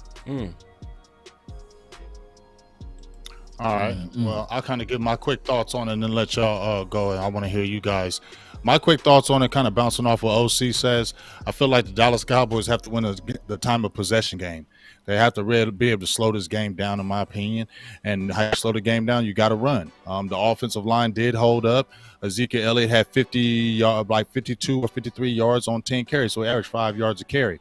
You need to get Tony Pollard involved as well. He had 8 carries for 8-9 yards. So I really feel like you need to do that. Also, when you're looking at this lineup, I think Dallas is going to have to really bring it on that defensive side because just like you said, Dallas gave up 127 yards or 129 yards to Leonard Fournette, right? I said this run defense, as much as I love this defense, that run defense was going to be a big question for me, and it's already let me down that first game. Joe Mixon is not a bum running back. No. I feel like they're going to use him in this game because they're going to look at that last game and say, they got a good defense, but let's test that run defense again. The good thing about Dallas is that the offensive line with the Bengals is not that good. And so that's where they really need to exploit it, blitz those A and B gaps, get those guys after there. But you got a Higgins, you got Boyd, you got Chase, you got Hurst, you got 4 guys, right? And we know Joe Burrow is a comeback guy. So my worry is, going into this is, can we get first downs?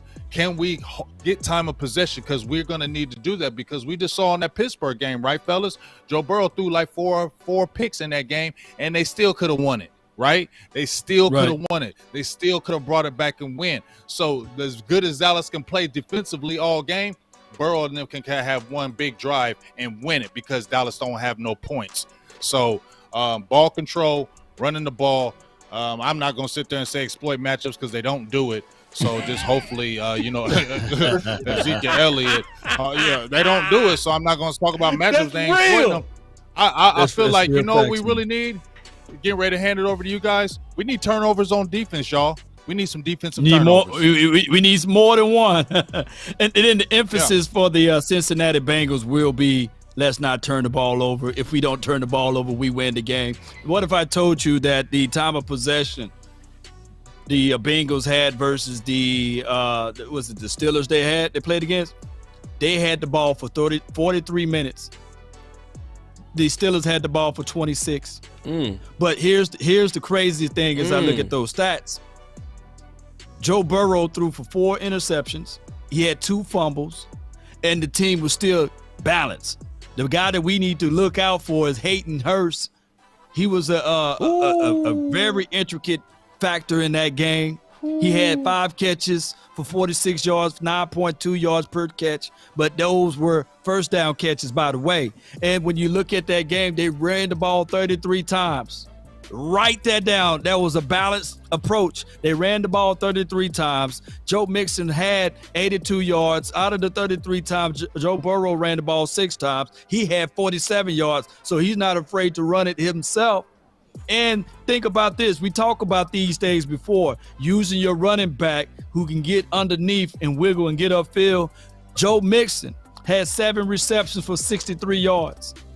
Let me repeat, 7 receptions for 63 yards. And on top of that, Jamar Chase, he had 10 receptions for 129, meaning that he can find space. He can get the top off the defense, and he can do that end-around reverse sweep. They won't be doing all of that trickery BS that we see over here in Cowboys land. This is a well-balanced team. They love to run. They love to open up things for Joe Burrow, and that will be the situation here. So how do we stop this? Well, I heard last week, Cowboy Nation, and everyone that's listening, that the Tampa Bay Buccaneers had a porous offensive line, a horrid offensive line. And it seems as if though Tom Brady could build the Twin Tower again on 9/11, right? So I come here to tell you guys this right here.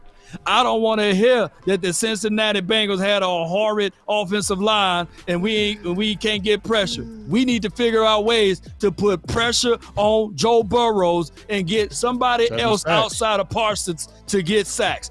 Hey, this needs to be your Lawrence. guy, Big Game James. I want to kick it back over to you because I know. Go, yeah, Big Game James, take it over.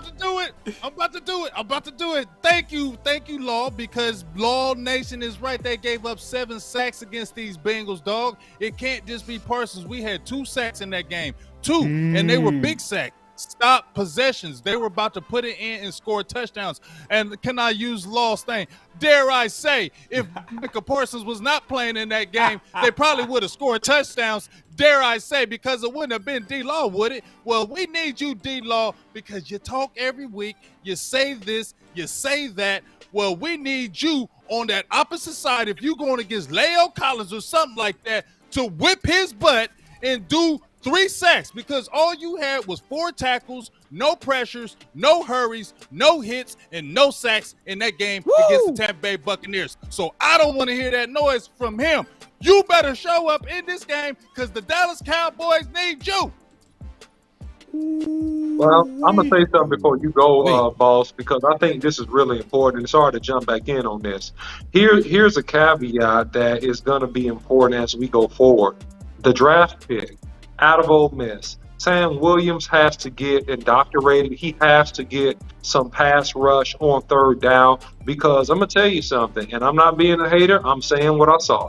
D. Lawrence is getting a little bit older. He's starting to show a little bit of age on that wiggle and that bend around these tackles. And so you got to get some production from the rookie Sam Williams. They need to develop him, because these other guys bash him and ghost him. These are not sack guys. They're not sack guys. I'm telling you, they're not going to beat decent tackles one-on-one. You're going to have to begin to groom Sam Williams and get this guy up to speed so he can give you some production, man. We're going to need it.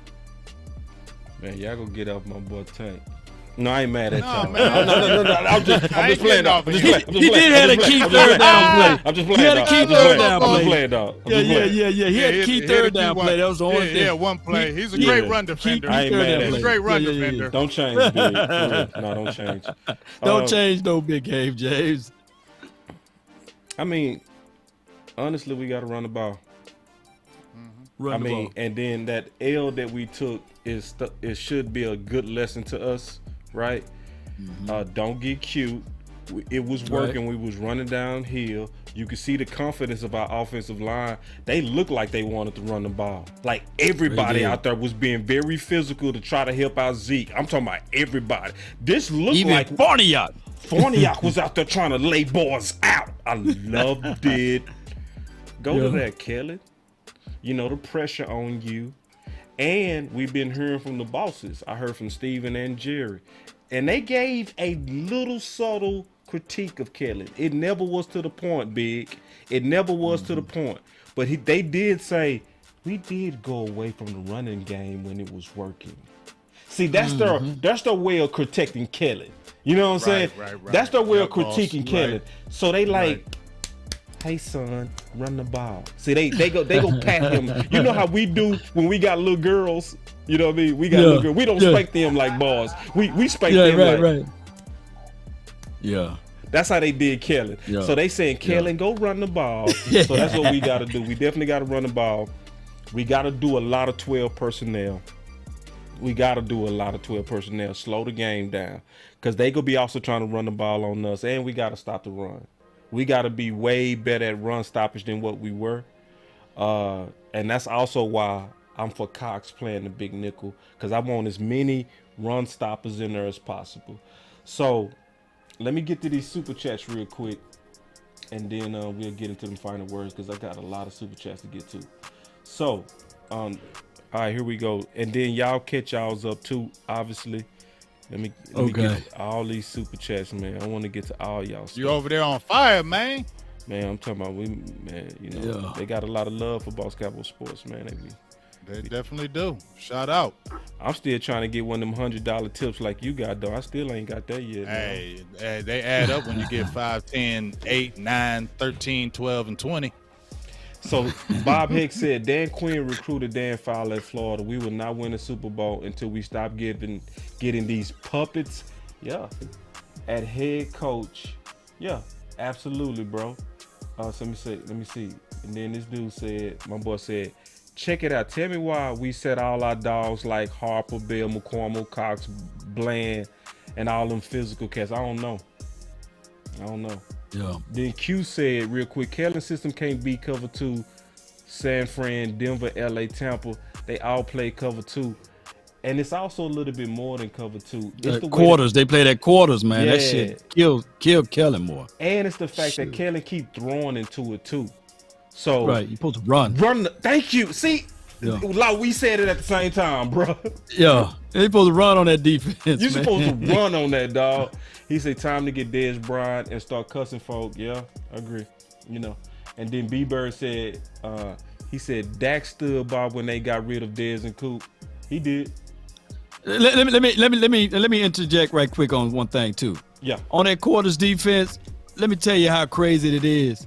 When you catch a team with like 6 and 7 DBs, you can keep running on it and then don't allow them to sub. Right. Keep them light bodies out there and force them to take a timeout or something. We don't do that at all in Cowboys land. Man, thank you, Lord. That's the strategy, but we don't do that.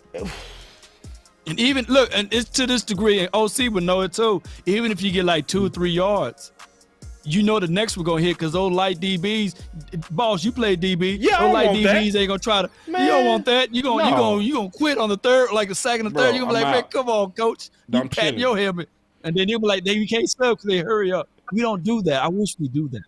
Man, say Coach Moore said it best.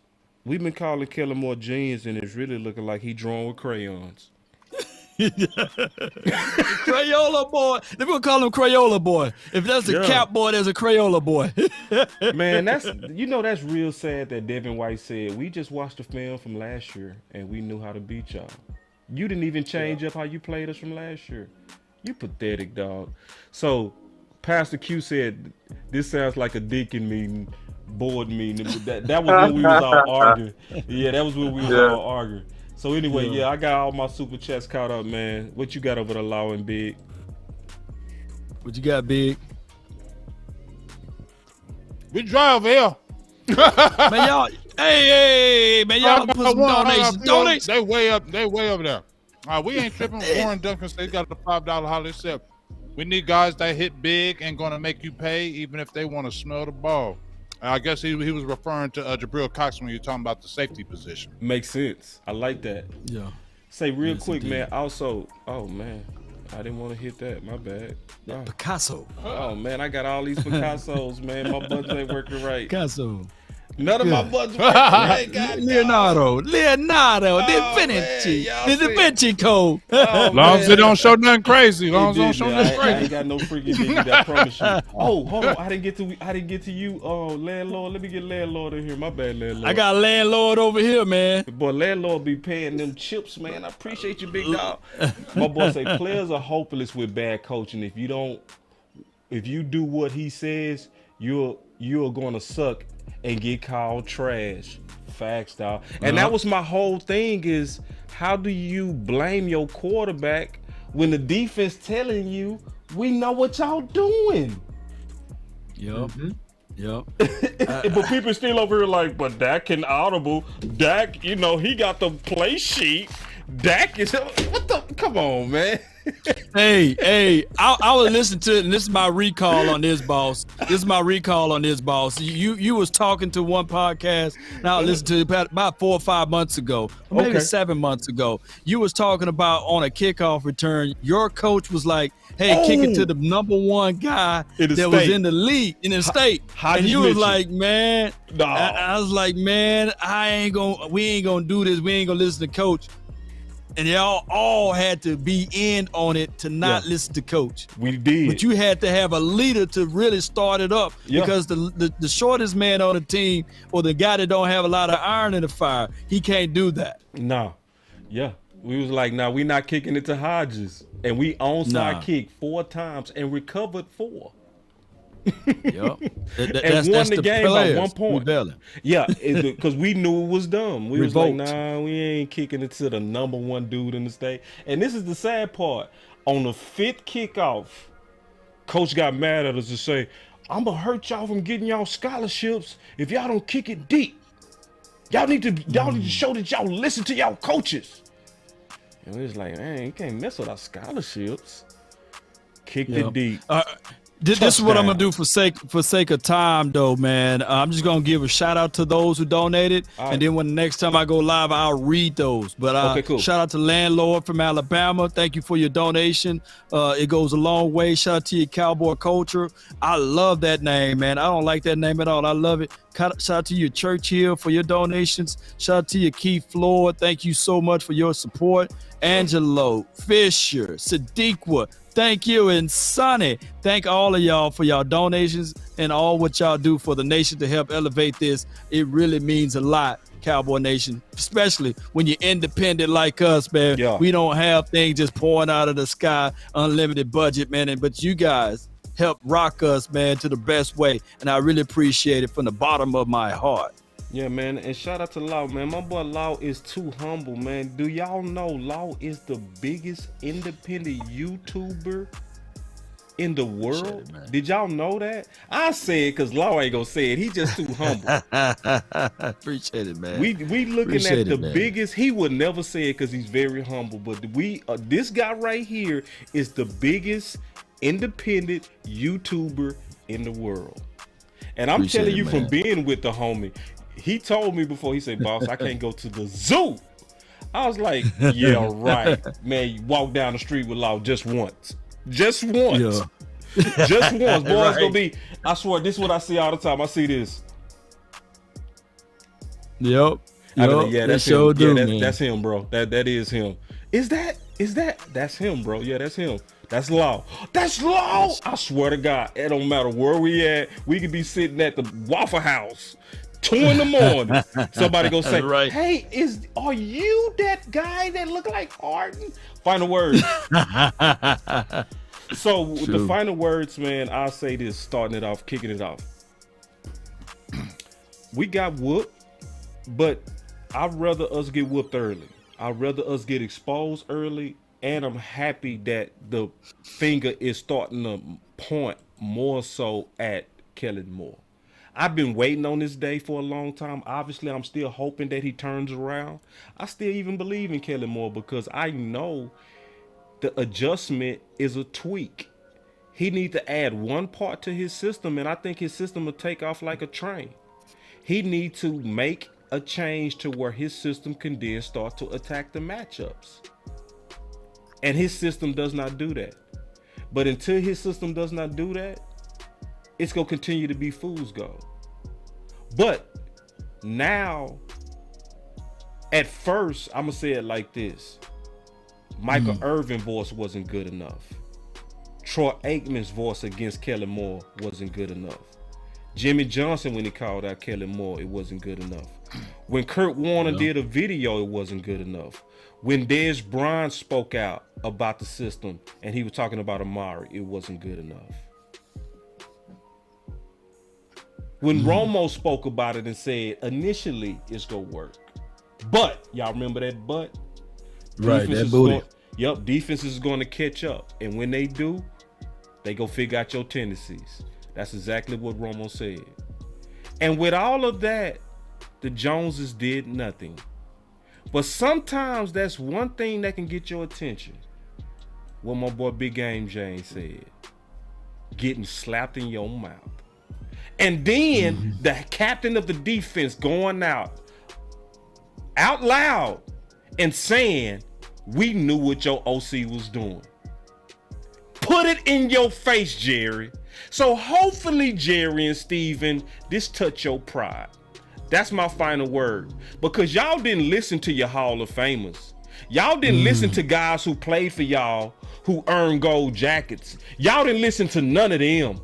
You didn't listen to the 88s, 2 88s warned you about this system. 2 of your own 88s, and you did not listen. Maybe you listened to this butt whooping.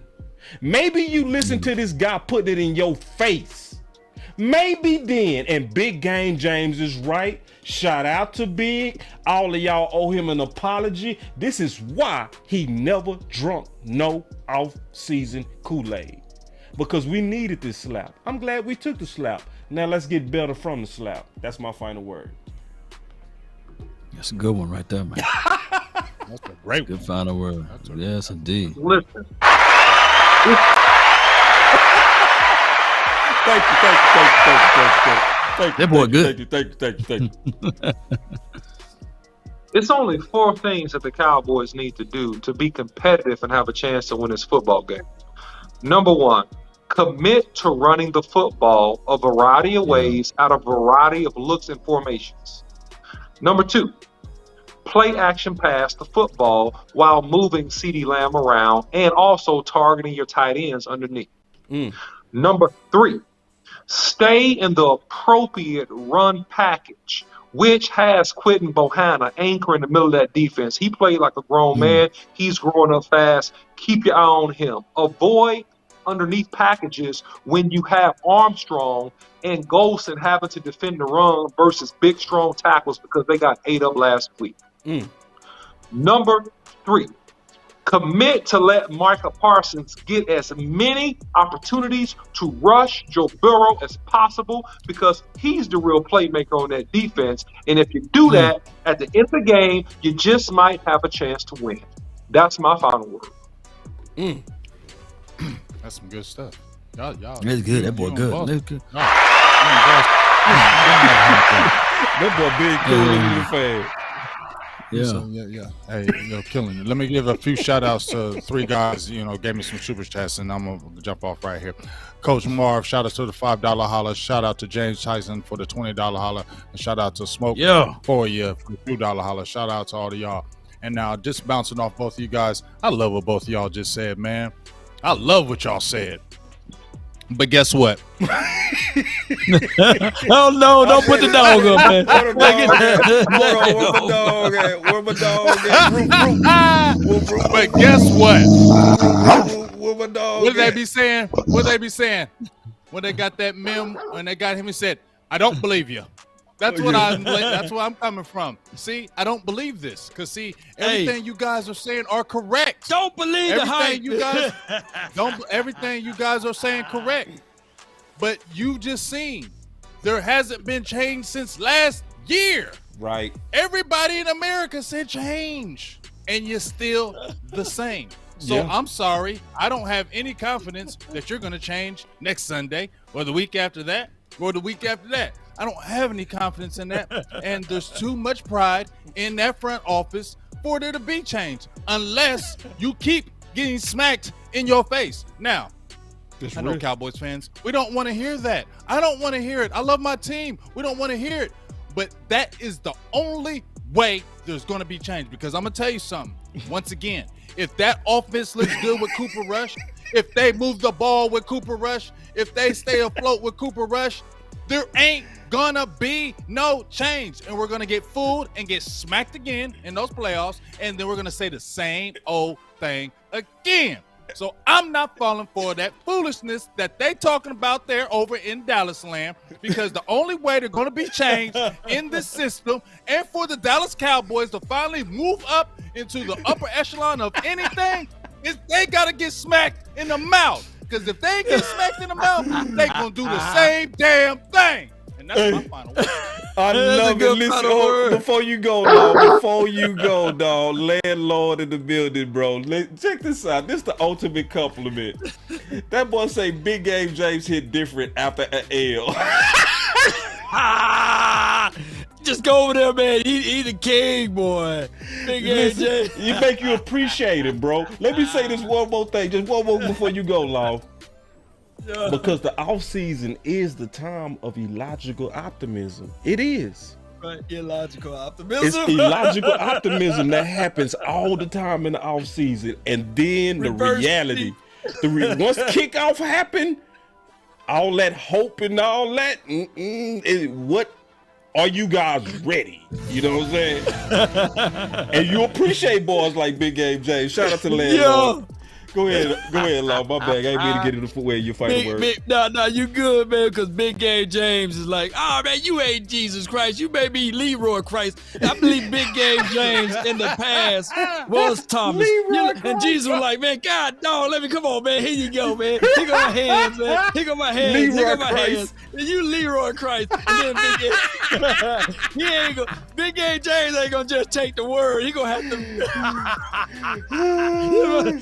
to... Thomas. Big Game James is that dude. I'm not mad at Thomas. Really. Down Thomas. No, he like Big Game James was Thomas. He like, you ain't Jesus Christ. You Leroy. I need to see the holes, big dog.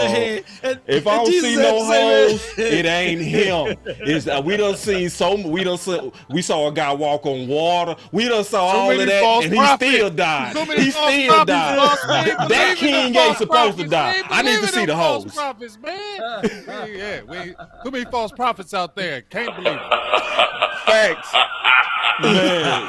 He gonna have his hands out there. So Big Game James, you not finna receive what I'm about to say, because I'm finna stir this Kool-Aid up once again. About to stir it. Go ahead and stir it. Go. Stir it. Go. I'm gonna make you take a sip. You gonna have to. Boy, let me see how you make this Kool-Aid after this embarrassing L. I gotta watch you work. Let me watch this. Well, hey, wait a minute now. Let me tell you something now.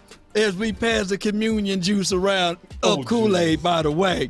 This is what's going to happen. Normally in the past, what he learned from his boss, right? Jason Garrett. Remember when we talk about Jason Garrett, he will always make the adjustments, not in the game, but the next game, right? So now what's going to happen in this Cincinnati versus the Dallas Cowboys, lo and behold, they're going to run the ball. And on top of that, that's going to open up the passing lane for Cooper Rush to look like the next great Tom Brady, who we just played. Watch.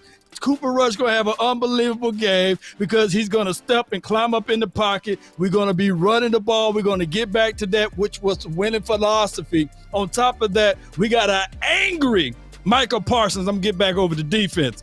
Michael Parsons is angry. He called Leonard Fournette the P word, the poo nanny. He said that, hey, you hit me while I wasn't looking. I'm going to come out here and I'm going to showcase to everybody that I am the defensive player of the year. Watch, Parsons is going to go off, and I hope that be the confidence trickle throughout this entire defensive front, whereas D-Law going to get some. I think Malik Hooker was close to getting some interceptions last game, so you're going to see the elevation of that. Trayvon Diggs is really peed off too, so I can't wait to see this defense be angry. We was embarrassed last game. Keep in mind, Tom Brady was 58 touchdowns to 0 interceptions when he was in the red zone. I think that Tom Brady is one of the guys that you can really look back and say, man, that's the GOAT.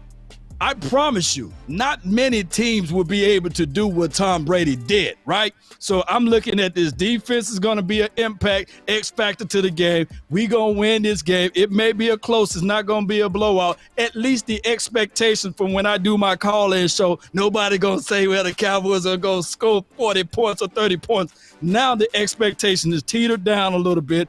The Kool-Aid is getting measured. I think that we pull off on this game in a close one, just like what we did against the LA Chargers last year in week 2. That's my thoughts of this second game. Exactly. Thank you. Exactly. You just gotta touch it, man. You just gotta touch it, and then we'll see post game. I'm gonna want you guys on my show because I'm gonna be ready to stare at that Kool-Aid. Yes, and then I'm gonna send y'all a link or something. And boy, when it's bad, I'm gonna jump on there with the dog face.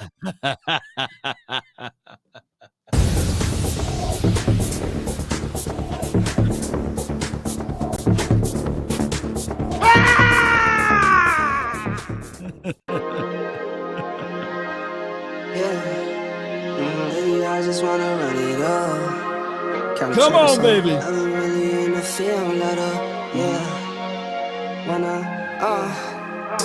Come on. I've been really in the field, love the rush, I love the feel. Lately, I just wanna run it up. Yeah, run it, Don't baby. need no deals, I make the deal. Have to take it to a meal. Hey, let's not Lately, I quit just yet. wanna run it up. No quitting, baby. We ain't quitting. Not after game 1. Come on, y'all. Time to check us on. Shout out to you, Eric Armstrong, for the $20 cash now.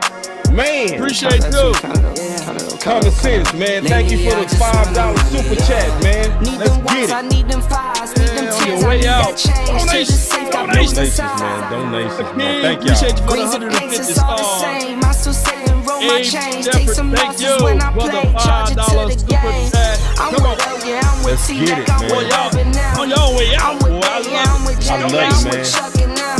Still the Yeah, same, man. I We switch appreciate the inside, love always to the got final word, loyalty. man. We really do, Use the man. size We of really for do, the man. bag, and Thank that's y'all. worth more to me. Thank y'all. I mix Nike Share with the designer, content, I hit the experiment. like. Don't You sell just us rock out what's by on the not shelf doing and the I'm little not things, feeling man. it. Search No for the pre-snap one, but baby penalties girl, like it's nothing steal. real Let's as go. this. Can't trust a soul, I keep a hammer, call it too Too legit. legit. Baby. I've been really in the field, love the rush, I love the feel. Lately, I I just just wanna wanna run it up.